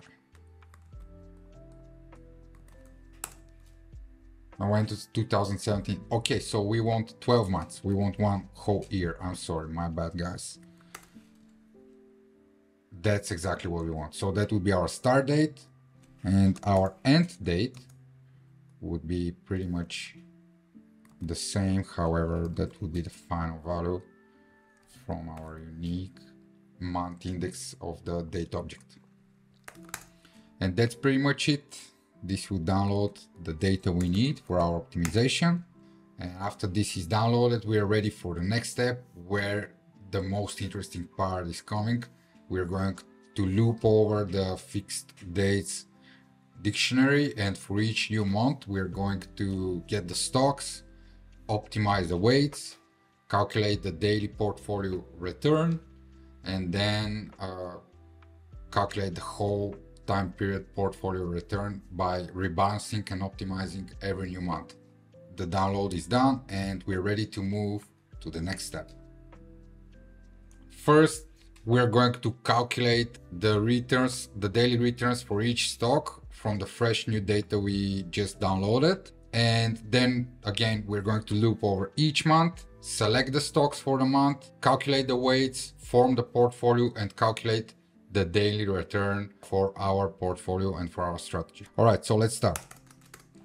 First, you want to create the returns data frame. It would be, we calculate log returns. So from new data frame, we'll select the adjusted close column, take a log, and then the difference. That will give us the returns data frame. Awesome. After we have the returns, we'll create portfolio df, which would be an empty data frame. And then we will loop over. So for start date in fixed dates.keys, so we're going to loop over our dictionaries. For start date, so for each date, we are going to first get the end date. So the end date should be the end of the month, right? We're investing for 1 month and then we're rebalancing. So at the beginning of November 2017, we want to select the returns from this return data frame. We want to select the returns for the next month, right? So the end date would be the end of November 2017. That will be pandas to date time start date plus pandas date offsets. Actually, I think here we'll use offsets, and then month end, and we can call the string f time method, so we have the right format. We can print that. No, actually we can print both the start date and we can print the end date. For each month we have the start of the month and the end of the month. And now the next step is to get the columns for the month. To do that, we can just say the following. So columns would be equal to fixed dates, and we are just going to select the start date, and those are going to be our columns, right? So those are going to be the stocks for each month that we are going to form portfolios with. After we have the start date, end date, and the stocks for the given month, now we want to calculate the weights. But to calculate the weights, we need to do the optimization. And as we already know, to find the optimized weights, we need a 1 year data prior to the start date, and it has to be daily. So for that data, we'll use the new data frame that we've just downloaded, which contains the prices. And pretty much what do we want? So to calculate the weights for all stocks at the beginning of November 2017, so for all those stocks, we would have to input the prices for 1 year prior of those stocks into this function, which will calculate the weights, and then we'll have the weights for the first month, so for the November 2017. In this case, we would have to create an optimization data frame. First, we have an optimization start date, and it would be pandas to date time start date. It would be the given start date, 1st of November 2017, minus pandas date offset, and we will supply months minus 12 months exactly. So exactly 12 months ago would be the optimization start date, and we will create an optimization end date as well. So the end date would be actually, again, the start date minus however 1 day. And now we can print to visualize everything we have so far. So we have the start date, we have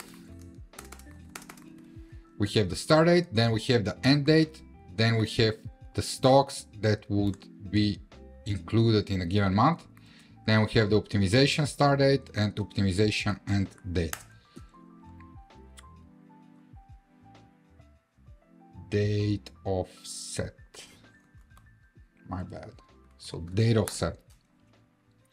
And now for this month, so for 2017, from 1st of November until the 30th of November, that will be the stocks in our portfolio.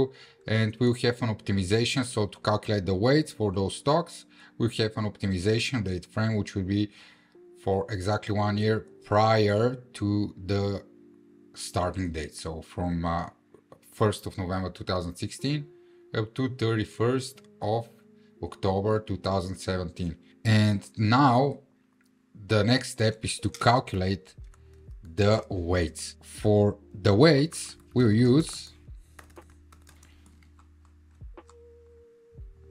going to use, that was my point one. So we are going to use our optimize weights function.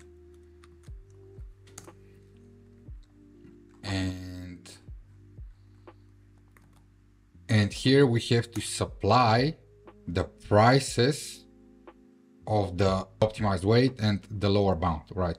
The prices would be actually an optimization data frame. This optimization data frame, we can use the new data frame, which contains prices, right? And we can select the following dates from the optimization start date to the optimization end date. Then we will select the adjusted close, and we want only the columns that we are going to use for the portfolio for this month. And that would be pretty much our optimization data frame.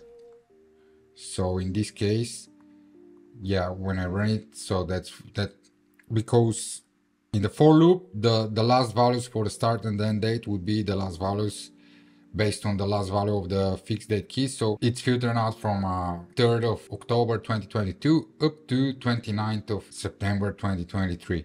That's around almost 1 year. But what we are going to do, for the sake of simplicity, because our first start date is 2017, 1st of November, we are going to select the following date: 2016, 1st of November until 2017, 30th of October. And this is going to be our optimization data frame to calculate the weights. We are going to supply that up here. As well, we have to supply the lower bound, that for each stock, what will be the lower bound? The upper bound, we know it's 10%. Maybe we want to make this one dynamic as well, but for now, let's keep it 10%. But the lower bound, we want to be half of an equally weighted portfolio. So an equally weighted portfolio is going to have weights which are pretty much equal to 1 divided by the number of assets in the portfolio, so the number of columns. In this case, we would have 10 columns, so 10 assets for a given month.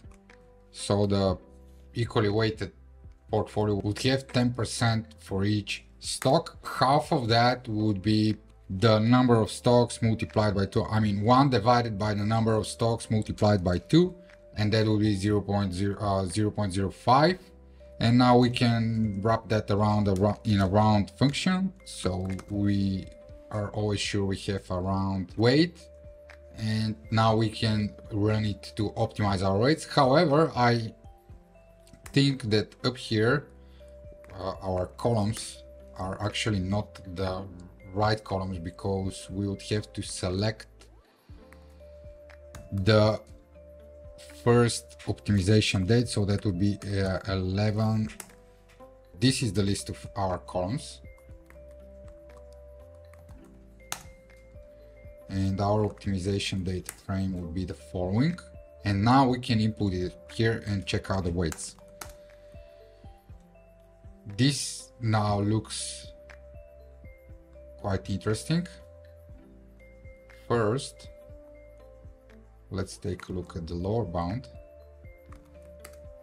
So the lower bound is 0.01. If we apply, it will be 0.012. Okay, maybe we can use a rounding of 3 instead of 2. Okay, now this looks better. Those will be the weights of our portfolio in November 2017. As you can see, first stocks, they have a weight of 0.01, so 1.2% of our total portfolio. And then we have this stock, which has 10% of our portfolio. This one has 7, this one has 6.8%, 5.9, 3%, 4%, 4%. That's what we are going to do at the beginning of each month. We are going to optimize and find the weights for our stocks for that month. Okay, now we can implement that into our optimization. So up here, we are going to provide the weights. And next step would be to create the returns date frame. But actually before that, I think we can turn that into a date frame. So we can say the following: weights equals to pandas data frame, and then weights and index is pandas series. And now we have the weights as a data frame, and we can now potentially use that with the returns data frame to multiply the weight of each stock for the given month by the return for that stock for every day. And this way we'll be able to calculate the portfolio return for each day. Okay, next step would be to create a temporary data frame, which would be equal to returns data frame. And here we'll use the start date up to the end date. We are going to filter the beginning of month, so that would be 2017 first until 2017 30th. That will be our temporary date frame. Let's see what we have here. So we pretty much selected the stocks and the returns of the stocks for the given month, the selected stocks. And now what we would like to do is just merge with the weights data frame to get the stock return for each day and the weight for that day. We can do the following. First, stack. We are going to stack, and then we're going to say to frame return. Now we have for each day all the stocks and then the return column. And now we want to reset the index. We are going to reset the date index. And next step is to merge with the weights. Looking something like that. We can say stack to frame weight, and we can remove, we have now a multi-index up here, so level 0, level 1, so we want to remove the 0. We can say reset index level 0, drop equals to true, because we want to just drop it directly. And we are going to merge those two, left by the index, so left index true, right index true as well. And we'll get something which looks like that. The next step would be to reset the index and set a new multi-index date, and I think this one doesn't have a name right now, so it would be just called index. And now we have almost what we want, so we can say unstack and then stack. And now we have the data frame with the return for the given date and the weight of the stock for the whole month of our stock. And we can call this our temp date frame. The temp date frame was initially the start date to the end date. We can grab that, put it up over here. And now we can grab this part as well to put it over here. And let's take a look again. Now we can just simply use a vectorized operation. We can multiply the return column by the weight column, and then we can get the weighted return for each stock for every day of the given month. And let's do that. But before, maybe we would like to fix the index. So the index to be the index names actually. So date and ticker to keep things tidy. Names. And now we would like to calculate the weighted return for each stock, which would be just the return column multiplied by the weight column.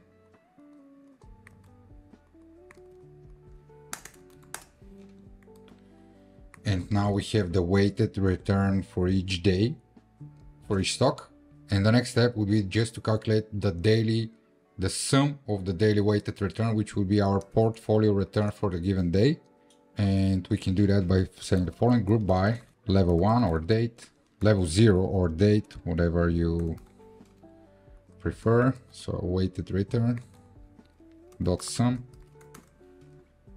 That will be the portfolio return for every day. And then we can just say to frame and call it strategy return. And that will be our strategy return for the selected month. Obviously we are looping over each month and we're doing the operations for every month. We can assign that to the temp df and move it over here. And the next operation would be just to, concat this to the portfolio date frame. So portfolio date frame will be equal to pandas concat portfolio date frame with temporary date frame axis equal to 0 or the default axis. And that should be it, guys. So we have we loop over each month. We select the optimization date frame. We are doing the optimization, calculating the weights. Then we are merging the weights with the returns of those stocks for the given month. And we're calculating the weighted return for each day for our portfolio, which is our strategy return for every day. Let's run that and see if it's going to work out. Okay, so we have an error, which is a return. Okay, so I found how to overcome the error. We'll just implement a try and except clause. So try, and we'll try to run that except exception SE, and we'll just print the exception. As well, I was digging through the code and I figured out, guys, that we have forgot a really important part of it. And up here, we don't specify the optimization data frame. We would have to add that.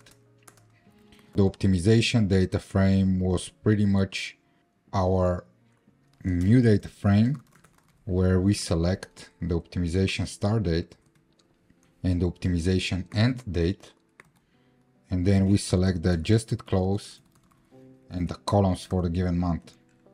And with that, I think now the optimization part should be pretty much fixed. And we have something. So please check your objective constraint or use different solver status in Wcislo. Okay, yeah. So this is actually happening from time to time, and pretty much the solver is not able to optimize the max Sharpie ratio weights, and instead it's failing. If we visualize the portfolio returns, you can see those periods where there is no data So pretty much the solver has not optimized the portfolio. We didn't have any weights and we end up with no investment for those months. A workaround would be actually to do the following. I've really spent some time on that part, and unfortunately there is no easy solution for this optimization failing for the max Sharpie ratio. The only workaround I figure out is to implement the following. Whenever the optimization fails and we don't have the max Sharpie ratio weights, we will use equal weights for our portfolio. As simple as that. We'll do the following. So we'll try to calculate the weights, and then if this doesn't work out, we'll do except, and then we'll print that max Sharpie optimization failed for start date,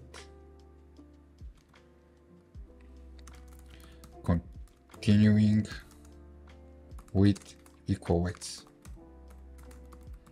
And let's see if this is the issue. If we run that now, it should print, yeah, exactly. So for those months, the max Sharpie ratio optimization failed, and we have to continue with equal weights. So how do we do that? We'll do that the following way. We'll create a new variable, which is success, and it will be equal to false. However, if the weights have been optimized, it will be equal to true.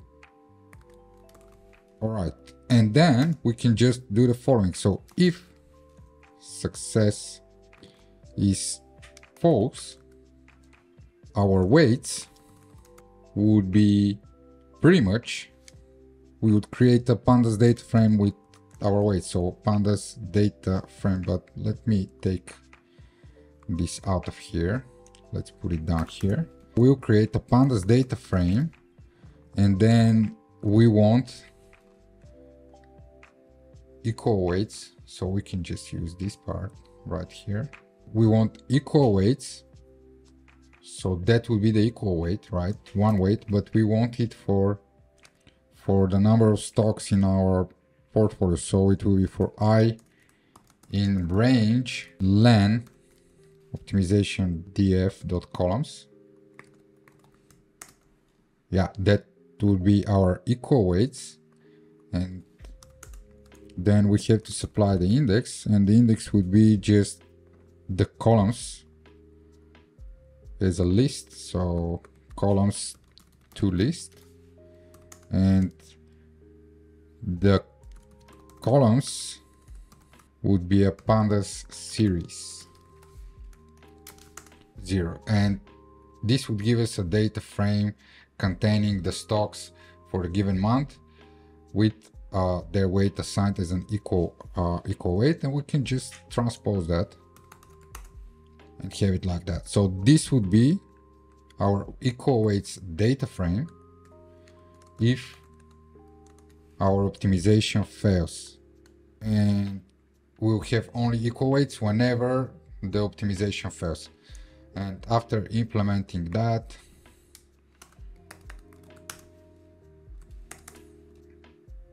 so yeah, pretty much you can implement a print statements throughout the code to double check if we work correctly, but I can assure you that it's working correctly. And now if you want to visualize the returns, just do a simple plot. You see that we have the returns throughout the whole time frame. And with that, pretty much, guys, we are ready with our strategy portfolio building. We may want to apply to drop duplicates up here if we have any duplicates. I think we don't, but just in case. And yeah, with that, guys, we are ready for the next step. And in the next step, we're going to visualize the returns of our portfolio and compare it to a benchmark, which in this case would be the S&P 500 index itself. It will be really interesting to see the results of all that hard work so far. So let's move to that part. And to compare our portfolio to the S&P 500, first thing would be to just download the returns for S&P 500, so we can say so SPY, and we have we would download the from Y Finance tickers. Our ticker would be SPY, the ETF on S&P 500. The start date, we can just supply like 2015, 1st of January. And the end date, we can supply datetime, date today. And now we would pretty much create a new object. Let's call it spy_ret, so spy return. And here we'll just take the log return of spy, just close, then difference, then drop an a, rename, and yeah, first let's check spy_ret before we rename. Okay, so this is the log return of spy for each day, and now I'll just like to rename the adjusted close to benchmark return or spy buy and hold. It would be adjusted close to spy buy and hold axis equal to 1, and then we can use the portfolio data frame to merge the spy return to the portfolio data frame. So left index would be true, right index would be true. By default it's an inner join, so we don't have to worry about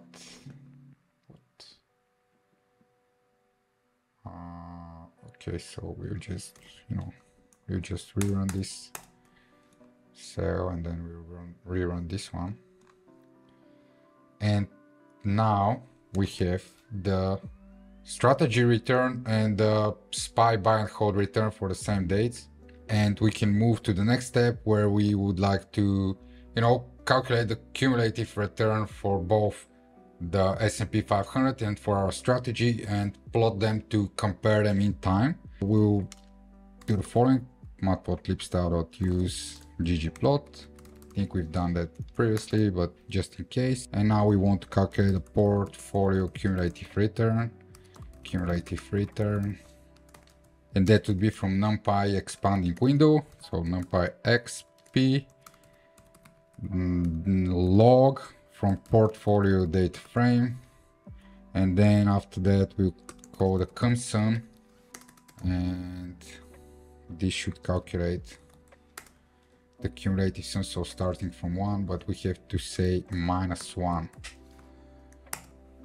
And now we would have the cumulative return for our strategy and the S&P 500 itself. Now what we may want to do is just to select, for example, that we want the portfolio return up to a given point. Let's say we want it up to 29th of September, so we'll just say up to 0.920 29th, and then we can plot that. We can say fixed size 16 by 6,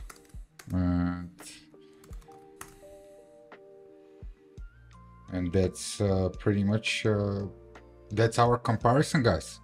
We can add a title, so pt.title unsupervised learning trading strategy returns over time. As well, we may want to pty label return, and maybe we would like to fix a little bit the axis up here to be in percentages, so we can call this the following: gca.y-axis set major formatter, and here we can supply a formatter. Like there is a formatter from mtick, but I think we have to %formatter.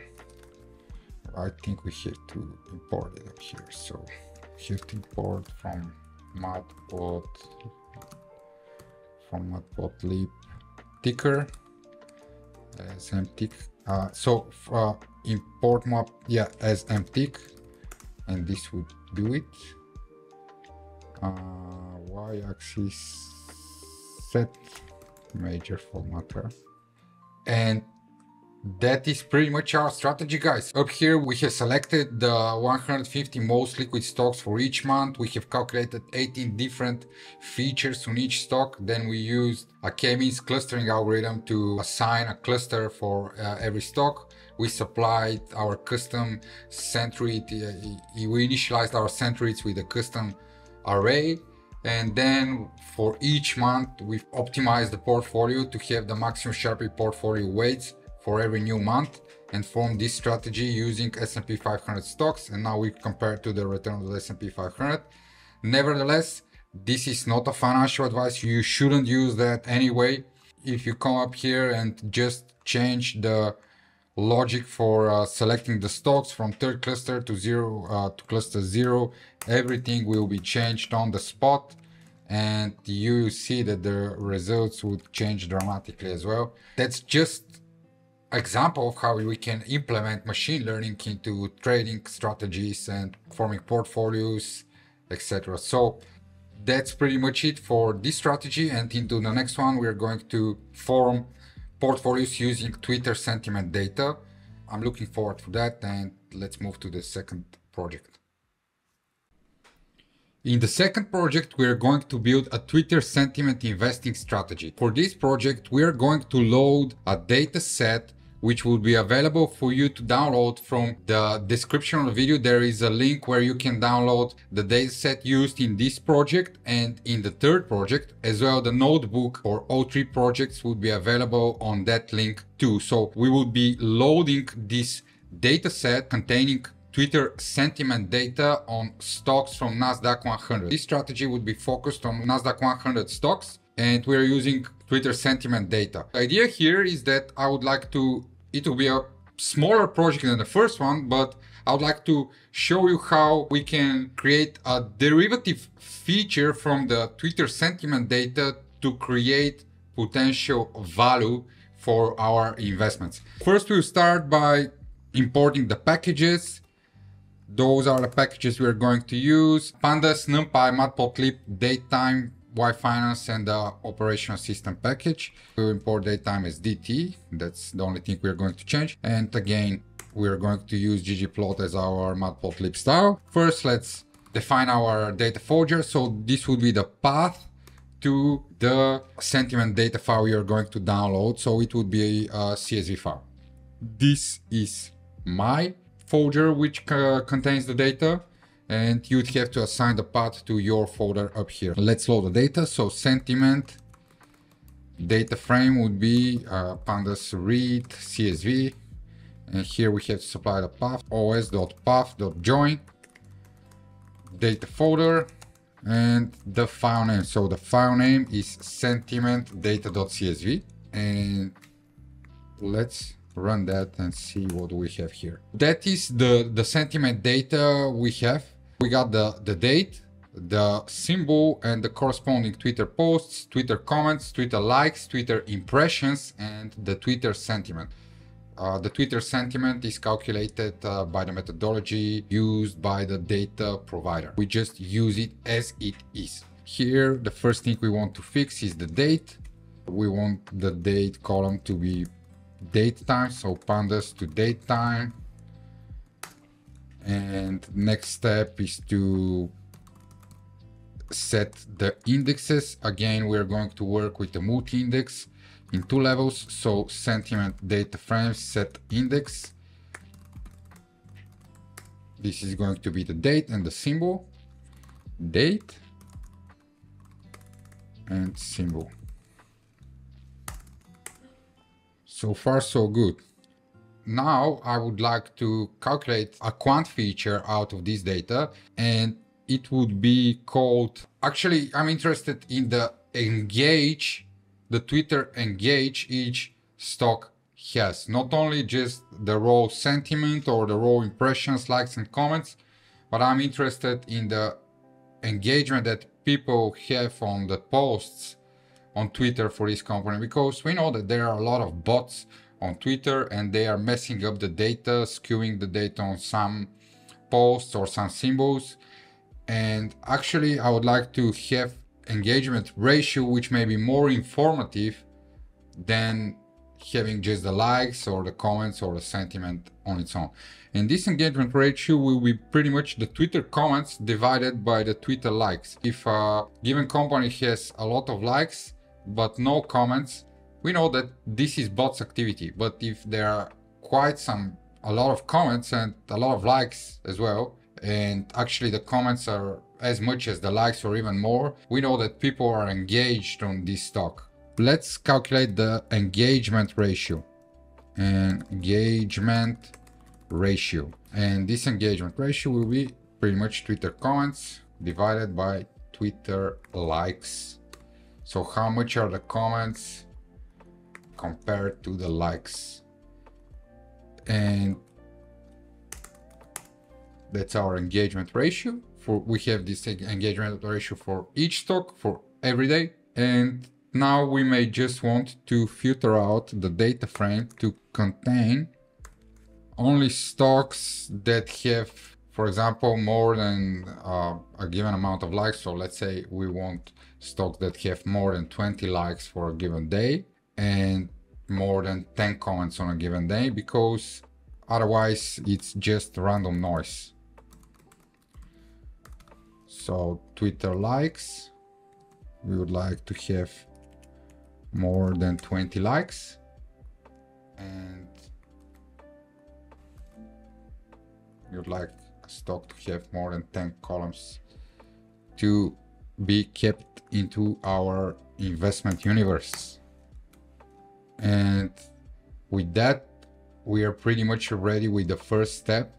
We are following pretty much the similar logic to the previous project. However, here we're going to create an equally weighted portfolio. We are not going to implement the efficient frontier optimization. Every month we would decide an investment universe of top 5 stocks and just invest into them. And now, after we have calculated the engagement ratio, now we want to pretty much calculate the average engagement ratio for each stock for every month. And we can do that the following way. So we will reset the symbol index, the symbol part of the index. We'll reset symbol, and then we'll group by.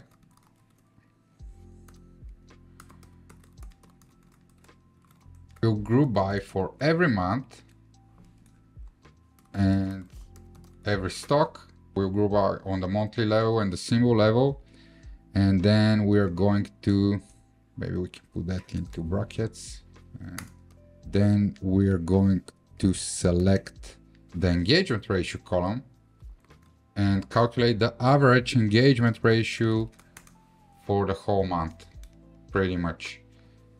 And now we can assign that to a new variable, new data frame called aggregated df. And now we can calculate the cross-sectionally the rank for each month of all the stocks based on this engagement ratio. How do we do that? We say a new column rank. We are going to group by level 0 or date. So we are grouping by each month because already we have aggregated to the monthly level, right? So we group on each month, and then we select the engagement ratio, and then we are doing the following. So on the next row, we're going to say transform lambda, but maybe we can put that into brackets and move that on the next row. So lambda x, and here we'll just say x.rank ascending equals to false. And this would create a new column called rank cross-sectionally for each month based on the engagement ratio, and the stocks with the highest engagement ratio would have the highest rank. And we can obviously see that already. So now we want to pretty much select for each month the top 5 stocks for each month based on this rank and grab them to use similarly to what we did in the previous project. Grab the start date and the stocks that we want to include in the next month, and then calculate the returns, but this time in an equally weighted fashion. So let's do that. I'll cut those cells, and Yeah, now we'll just select the top 5 stocks for each month. So we'll do the following. Aggregated date frame, rank where is below 6. And now we have the stocks with the highest engagement ratio for each month. We can assign that to filtered DF date frame. And after we have the filtered DF date frame, we can just reset the symbols part of the index. So reset index level equals to 1. And then we'll just fix the index again the same way we did last time. So we'll just add 1 day to the index. So plus daytime pandas date of set 1 day. Let's see what this would give us. Now we have the beginning of the next month and the stocks we want to invest in for the next month. So those 5 stocks for each month. And yeah, pretty much next step is to reset the index and set again the multi-index. We'll set the multi-index again, date, symbol, and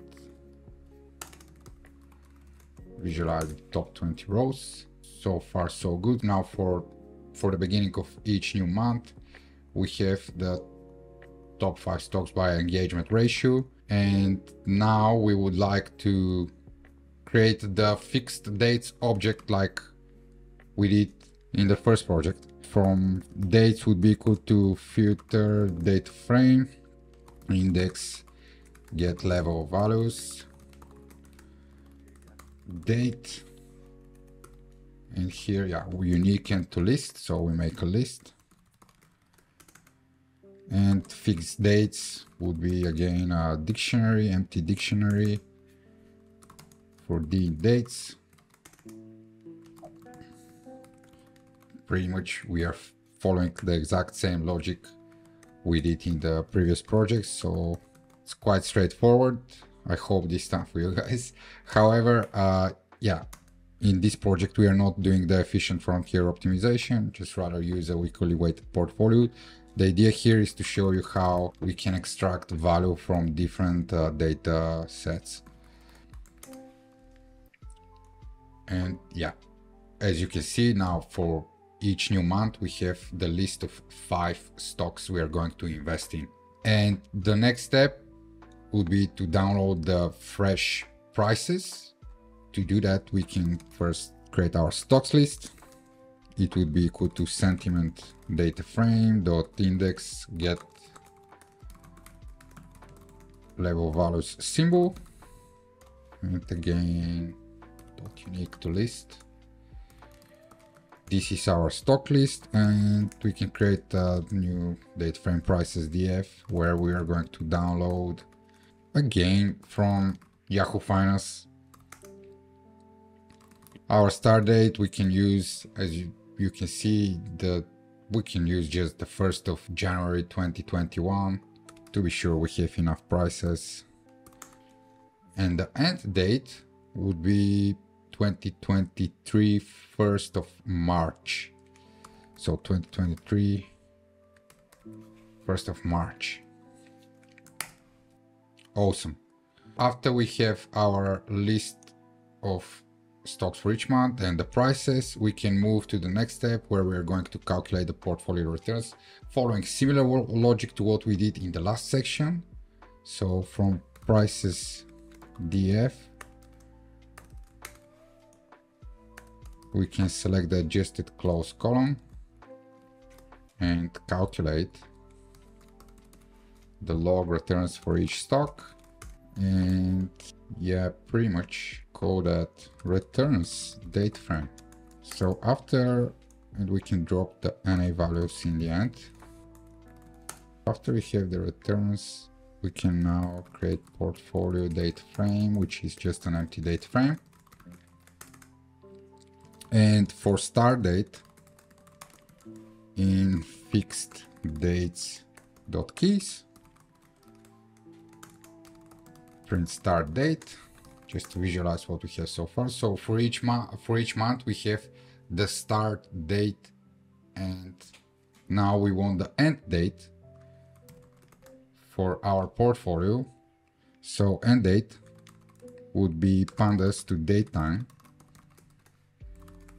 start date plus pandas offsets dot month end, which would give us the which should give us the end date of the same month. Okay, pretty much we have that. However, we would have to add the string ftime method in the end.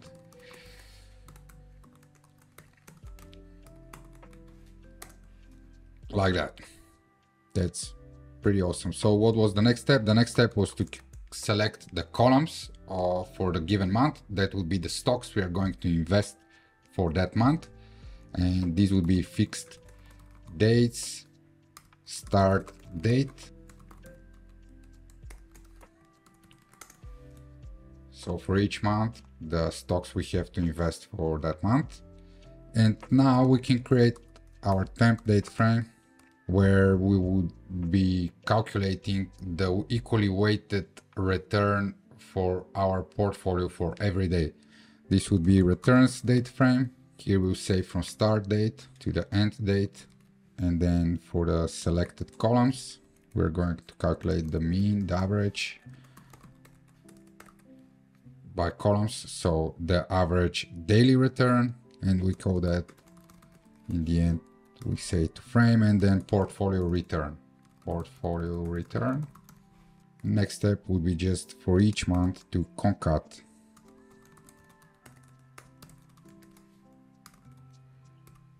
this portfolio return.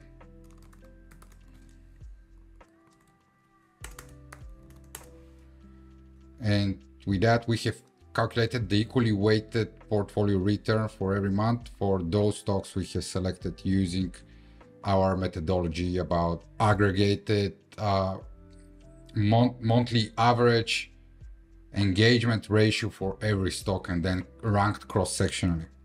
And now we are ready to pretty much visualize the return, the cumulative return of our portfolio, and compare it, for example, to a benchmark like Nasdaq, right? Those stocks are constituents of Nasdaq, so we may want to compare it to the Nasdaq index as a benchmark. Again, guys, I've said it in the beginning of the tutorial and the course, we're using stock lists which are not survivorship bias free, and that is really important and most probably skewing the results upwards. So you should always use survivorship bias free stock lists when you're researching strategies. So now what do we want? We want to just download the prices for the Nasdaq or the Nasdaq ETF, which is QQQ. So we would use start date to be 2021, 1st of January, and the end date would be pretty much the same as for our portfolio, so 1st of March. And now we can calculate the Nasdaq return, so QQQ return, that would be log from the adjusted close difference, and we may want to rename it to Nasdaq return. And with that, we're ready to merge together the QQQ return to our portfolio date frame. So we merge by index. By default, the merge is always using inner join, so we are not obliged to specify that.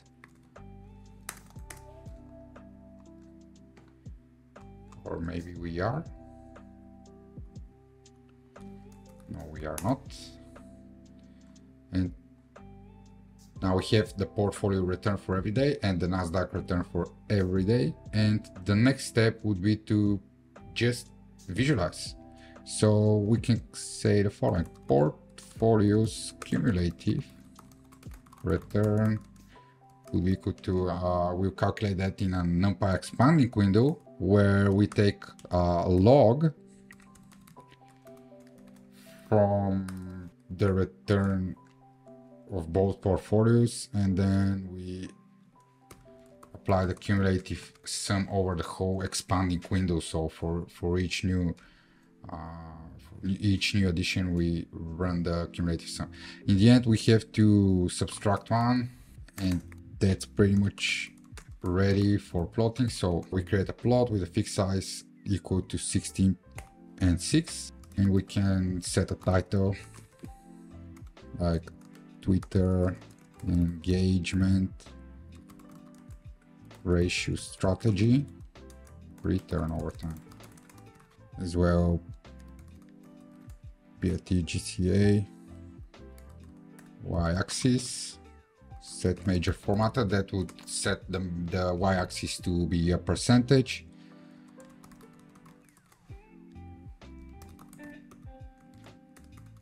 So we'll use the percent formatter. As well, we'll give a name to the y label.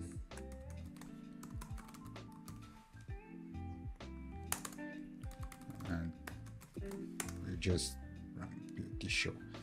And that's pretty much our second project, guys, about the Twitter sentiment investing strategy with monthly rebalancing of an equally weighted portfolio. Our stock selection criteria is based on the engagement ratio, which we calculate as the Twitter comments divided by the Twitter likes for each stock, and we select the top stocks which have the highest average engagement ratio for every month. If you want to change the selection criteria, for example, if you want to select the stocks which have on average the most likes for every month, we can just simply do that. So copy this column, put it up here, then put it up here, and now we have pretty much the ranking done by average Twitter likes throughout the month. And if we run the symbols down, or the cells down below,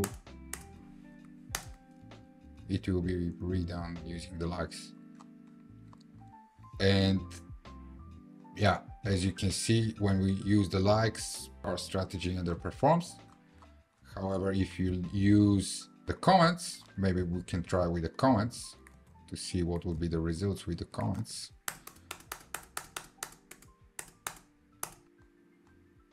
Similar results, however, a little bit higher outperformance. So the idea here is to show you that if we have alternative data, we may need to implement some calculations to get derivative features, which then may be valuable for our research and for our strategies.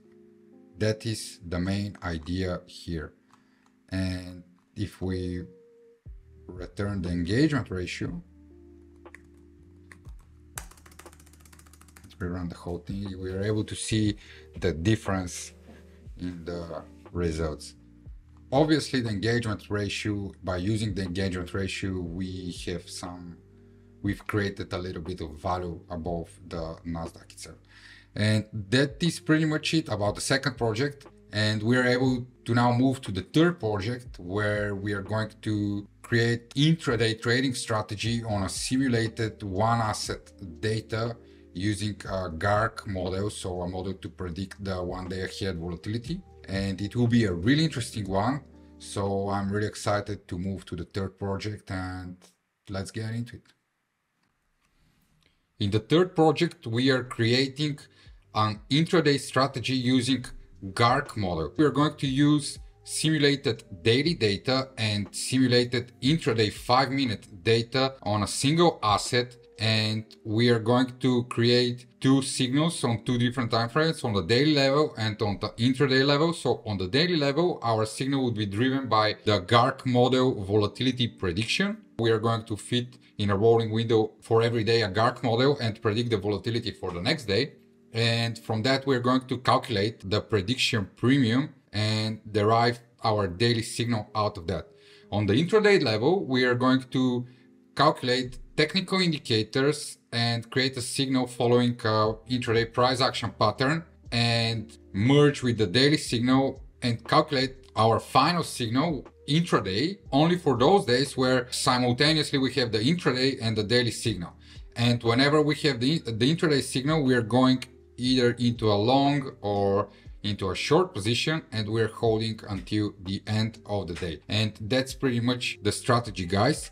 Let's start by first loading the data we're going to use. So the data, again, it will be available for you to download from the link down in the video description. First, we start by importing all the packages we'll be using for this project. They are matplotlib, arc.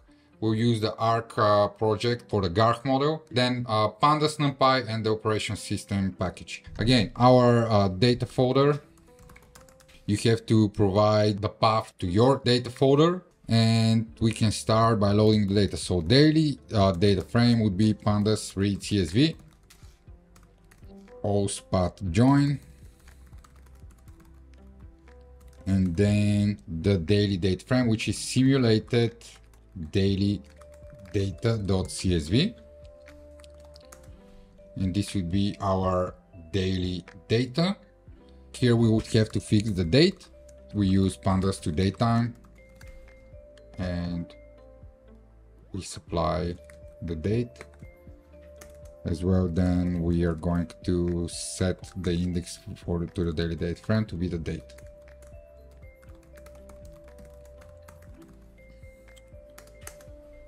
Pretty much standard stuff. And I have already calculated the log return, but to repeat that, I'll just calculate the log return, which would be numpy log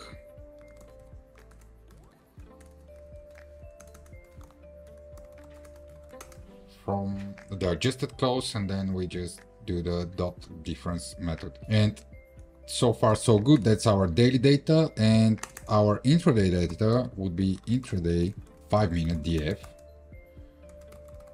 Again, we're going to load it using pandas read CSV, so path.join, and the name of the file is simulated 5 minutes data.csv. We can comment out this code, this one as well. And here, first step, we need to fix the datetime column to be datetime. So pandas to datetime, that's the first step.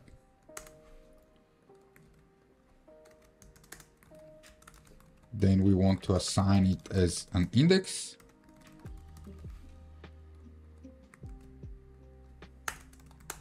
And the next step would be to calculate this date column. So we can just redo that real quick, or we just cast it to data. We already have it, so we'll cast it to datetime. But if you're wondering what it is, it's just selecting the index and then date, which would give us the date column.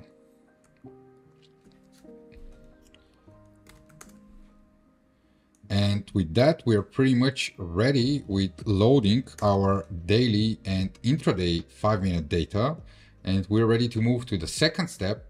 So in this step, we're going to define a function which would fit a GARCH model and predict the volatility for 1 day ahead in a rolling window. We'll use a 6 months rolling window for that. But the specification here is that whenever you fit a GARCH model, you need to supply the autoregressive and moving average orders. You need to actually find those orders. And to do that, I've used a brute force approach where I fit 16 models with a combination for the autoregressive and moving average orders from 1 to 4. and combinations between them. So I fit 16 models, then I've extracted the mean squared error and the Bayesian information criterion, and pretty much I chose the best model to be the one who is minimizing the Bayesian information criterion. So I found that the best GARCH model on this data is having autoregressive order of 1 and moving average order of 3. So P equals to 1 and Q equals to 3. So that's a really important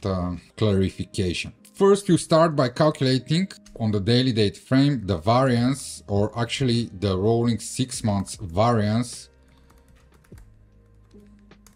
of the log return.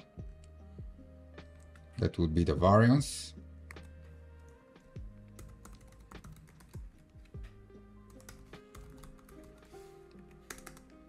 And we may want to visualize that. This is the variance of our data, the variance of the log return of our data through time. And now we would actually want to, for the sake of simplicity, I'll just filter out the data to be from 2020 onwards. And now I'm going to create a predict volatility function. So we are going to predict the volatility for every day. So far we have the variance. Pretty much the volatility is predicting the variance with a GARCH model. When you fit a GARCH model, you can predict the variance or the mean of the series. We're going to predict the variance of our asset for every day, and we would have to do that in a rolling window. So first we create the best model, which would be where you're going to use the ARC model, and here we have to supply Y, which will be our X or the series. Then P is the order, the autoregressive order, the moving average order, Q. So those values we have to find with the brute force approach, as I did. I mean, fitting 16 or 25 models, collecting the metrics, the mean squared error, the Bayesian information criterion after you have run the model, and choosing the one which is minimizing the, for example, the Bayesian information criterion. That's the best model. So after we have supplied arguments to the ARC model, next we are going to fit the model. Here we would say the update frequency to be every 5 steps and this position to be off. And this is our best model. And now we can forecast, right? Variance forecast. So from the best model, we are going to forecast horizon equals to 1. So for 1 day ahead, our data is daily. So for 1 day ahead. And then after the forecast is done for next day, we have 2 columns or 2 values, the mean or the variance. So we choose the variance and we're going to choose the last value. So last row of the first column, we may want to print the date. So x.index, last date, the one we are going to forecast for. Then we'll just return the variance forecast. And this is our prediction function, guys. Now we'll just say the following: predictions, and our predictions are going to be based on the log return. We're going to apply a function in a rolling window of 180 days, the same way as we did for the variance, 180 days. And here we say lambda x is equal to predict volatility x. And we can now pretty much run that. Okay, yeah, my bad. There is no dot up here. Where is the problem?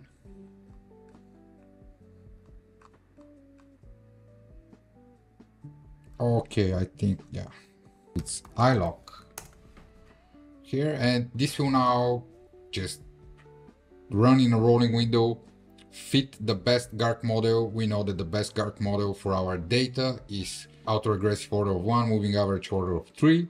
And yeah, we just have to wait for this thing to run and predict the volatility for the whole data set.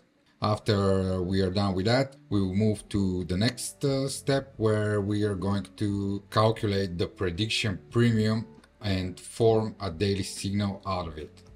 Okay, so the model is done fitting and predicting the variance, and we can now take a look. We have the variance and the predictions. Actually, if you look closer, then the values are pretty close and similar. Actually, we may want to visualize them if you're interested, guys. Let's see what we have here. So we have the variance and the predictions, and yeah, maybe we can just plot them.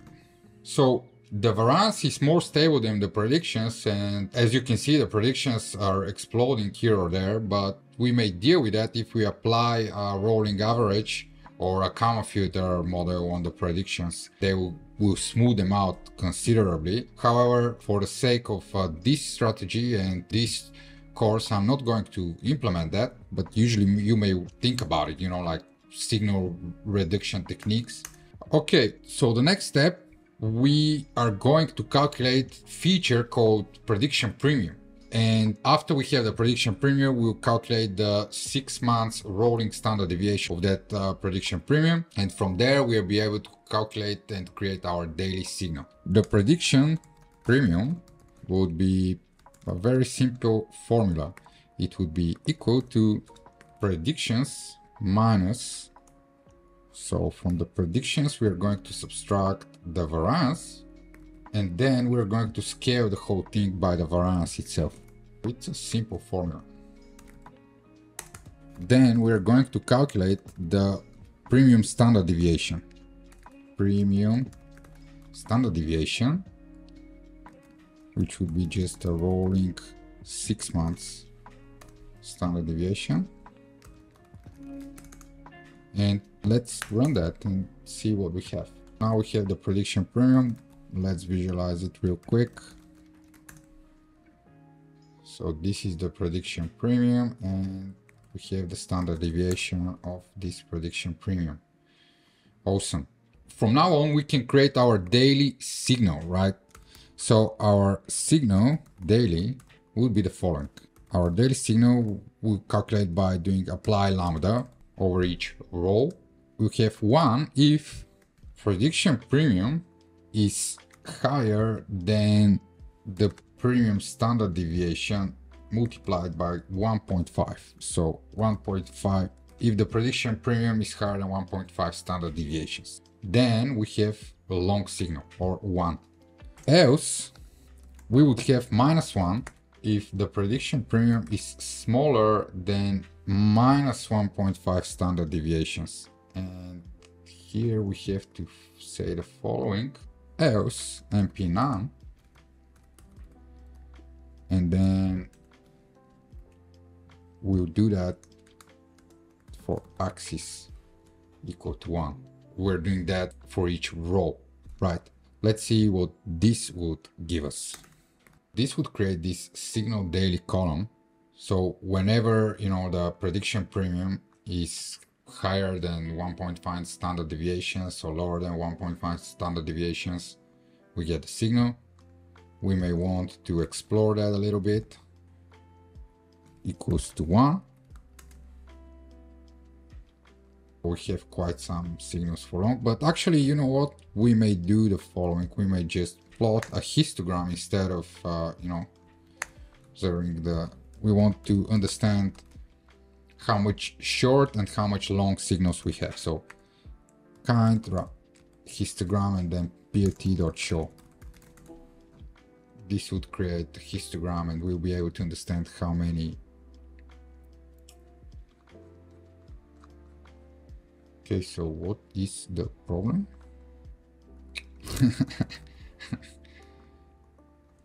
Funny.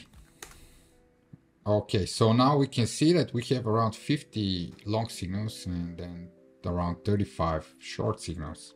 And yeah, with that, we are ready with our daily signal, guys, and we can move to the intraday part of the strategy. And here we are going to merge our daily data with the intraday data based on the column, on the date column we have created. Actually, to do that, we will need to shift the daily data 1 day ahead right? Because at the end of the 29th, for example, we'll have the daily data, but we'll be using it on the 30th. So we need to do the following up here. We need to say signal daily will be just shifted 1 day forward. That's pretty much what we have to say. And we can move to forming the final date frame. Here we can use our intraday date frame. We're going to reset the index, and then we're going to merge. So dot merge. Actually, we may move that on the next row. So we're going to merge with the daily date frame, and actually only with the signal column, because we are not interested in the other daily columns. We are interested only in the signal column. We're going to reset the index on the daily date frame as well. And here we'll be using the left on. So left on date, left on this column, and right on date as well, or on the index column, pretty much this one. After the reset, it will be available as a column. And that's pretty much our join. Now we have the 5-minute intraday data, right?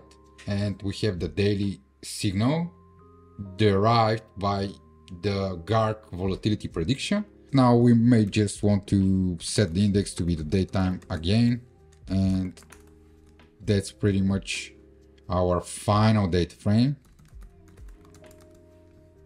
We can call that final date frame.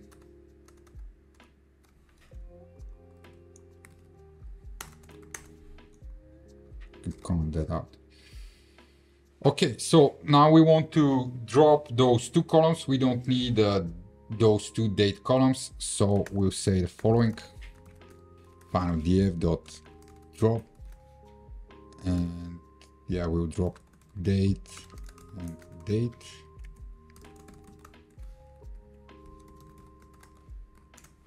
And we are ready now to calculate all the technical indicators potentially we can use for this strategy. To do that, we would need the pandas TA package, which I forgot to import. So we are going to import the pandas TA package. And the first indicator I would like to calculate is the RSI indicator. From pandas TA, we are going to use the RSI method, and we'll just apply the close price. And the length would be 20. Next one is the Bollinger Bands I would like to calculate. So B or lower band first. Here it's B bands. Again, it takes the close price as an argument. However, the B bands are returning 5 columns instead of 1. We have to specify that we want the first column to be returned. So I lock all the rows in the first column. That would be our lower band, and for our upper band it would be the third column, lower, middle, upper. Those are going to be Bollinger Band, lower, upper band. And now I would like to have potentially to use the lags of the lower and upper band, but let's continue without them for now. After we have calculated the indicators, we can just run that part, check out the indicators, and now we can move on to calculate the intraday signal. So signal intraday would be the following. So we'll have an intraday signal whenever the RSI is above 70 and the close price closes above the upper Bollinger Band. So whenever the RSI is above 70 and the price closes above the upper Bollinger Band, we have a burst of momentum upwards or downwards. That's my strategy idea. And this would be our buy signal, and the sell would be when the RSI is below 30 and simultaneously we have a close below the lower band. This price action pattern is a pure momentum pattern, and we can again calculate it using the apply lambda function. So one, if RSI is above 70 and if the close price is above the upper bound. Else we would like -1 if the opposite pretty much, right? RSI below 30 and close below the lower band. Else we would like to have MP none if those conditions are not met, and the axis would be equal to 1. We can run that and see what we have.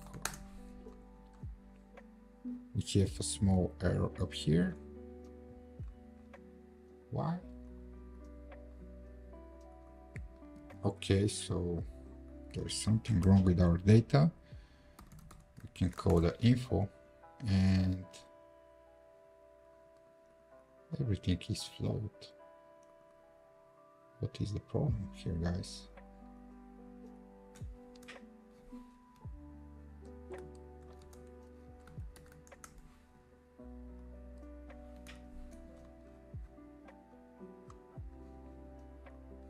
I found the error, guys. I have forgot to add the X up here for both the upper and the lower bound, and that was doing the error. It's going to calculate the intraday strategy signal as well now, and with that we are actually pretty much ready with our intraday signal and our daily signal, and we can move on now to generating our entry points and our final signal, the final signal that we are going to use to calculate our daily returns from. To do that, we are going to do the following. So final DF, return signal or return sign, that will be the sign of our return and actually the direction of the position. It will be the following. We would have a short position whenever the daily signal is 1, so the prediction premium is above 1.5 standard deviations, high prediction premium. Let me grab that signal daily. So whenever the signal daily is equal to 1 and the signal intraday is equal to 1 as well.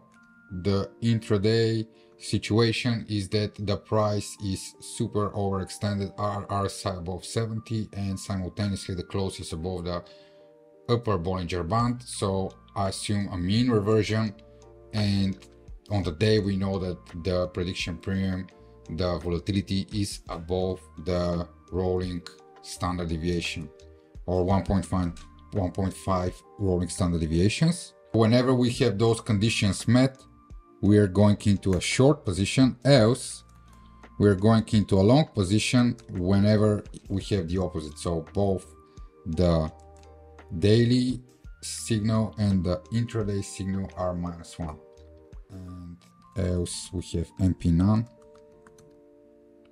and the axis would be equal to 1 as well. And this would be our intraday signal to get into a long or a short position. Invalid syntax, okay. I forgot the comma up here. Oh, that's not...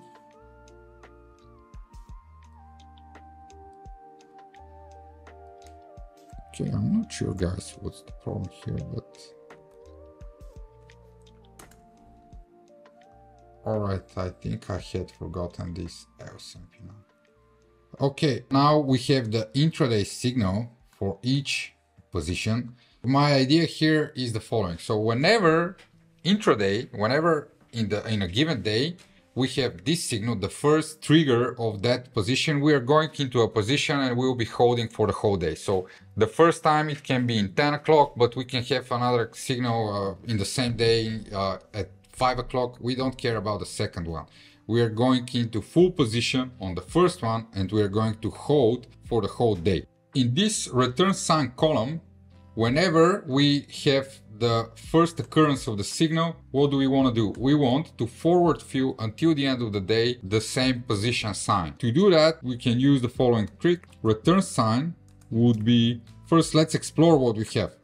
Let's explore what we have so far. So the return sign is our intraday final signal. Wow. Okay. So this one should be 1.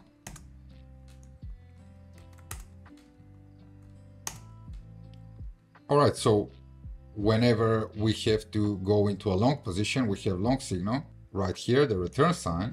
We can observe that this happened at in 2021, 18th of October at 6:05. Then we had another signal on the 23rd of October, then on the 28th, on the 29th, etc., etc. So in some days we may have only one signal, but in some days we may have 2 or more. We don't care about the second or the third signal. We care only about the first one. So at this point in time, we had the signal, and on the next bar, so on the next 5 minutes, on the open price, we are going to go into a position and we want to hold it until the end of the day. At the end of the day, we close the position. An easy way to calculate the strategy return would be to use just a vectorized return, right? So we're going to forward fill for every 5 minutes after the entry time. We're going to forward fill with the same sign, the return sign column.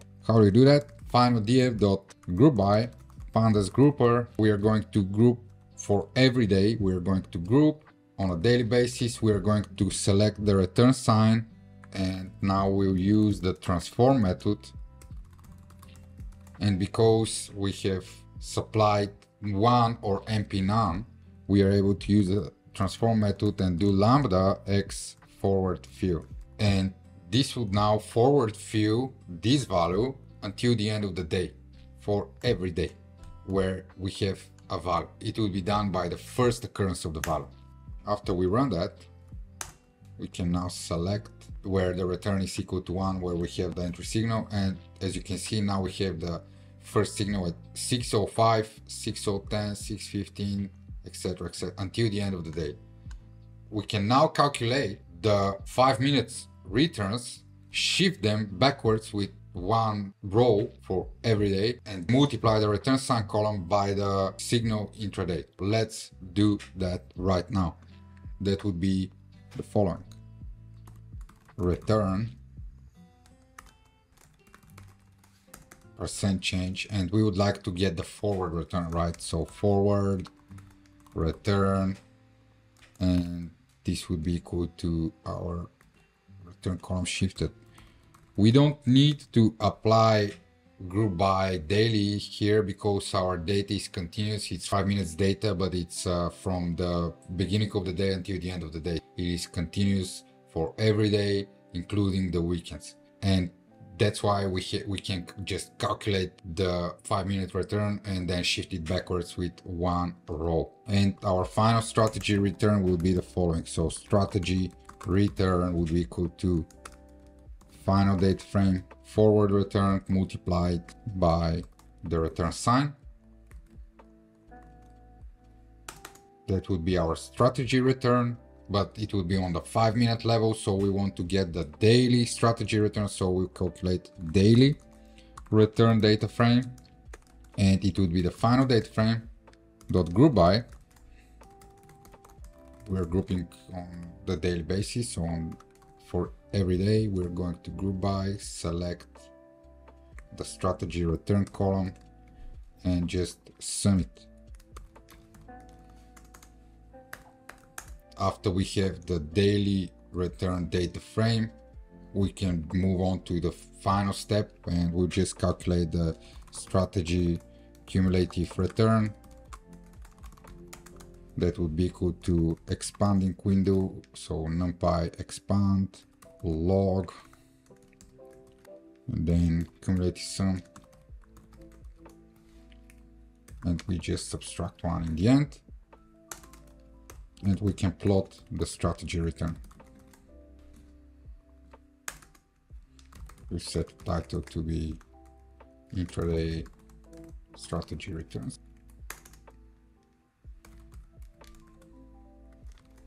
We'll fix the y-axis values to be percentages again. So set major formatter to be from mtick percent formatter 1. The y label, we set it to return. we're pretty much ready with our graph. And this is our strategy, guys. As you can see, we have an intraday strategy. We may not trade for quite some time. Up here, we haven't traded for almost 6 months, but then we had some trades. And yeah, whenever we have the match of the daily signal and the intraday signal, that's when we are going into trades and we have the returns. That's a strategy using the machine learning model, the GARCH model, to predict 1 day ahead volatility in combination with simulated intraday data. And with that, we're finishing the third project, and I really hope you've enjoyed it, guys. You can find the data and the notebook down below in the link if you're interested to learn more how to backtest quant strategies, how to do algorithmic trading. There will be a link in the description to my website where you can learn more about algorithmic trading and quant trading with Python.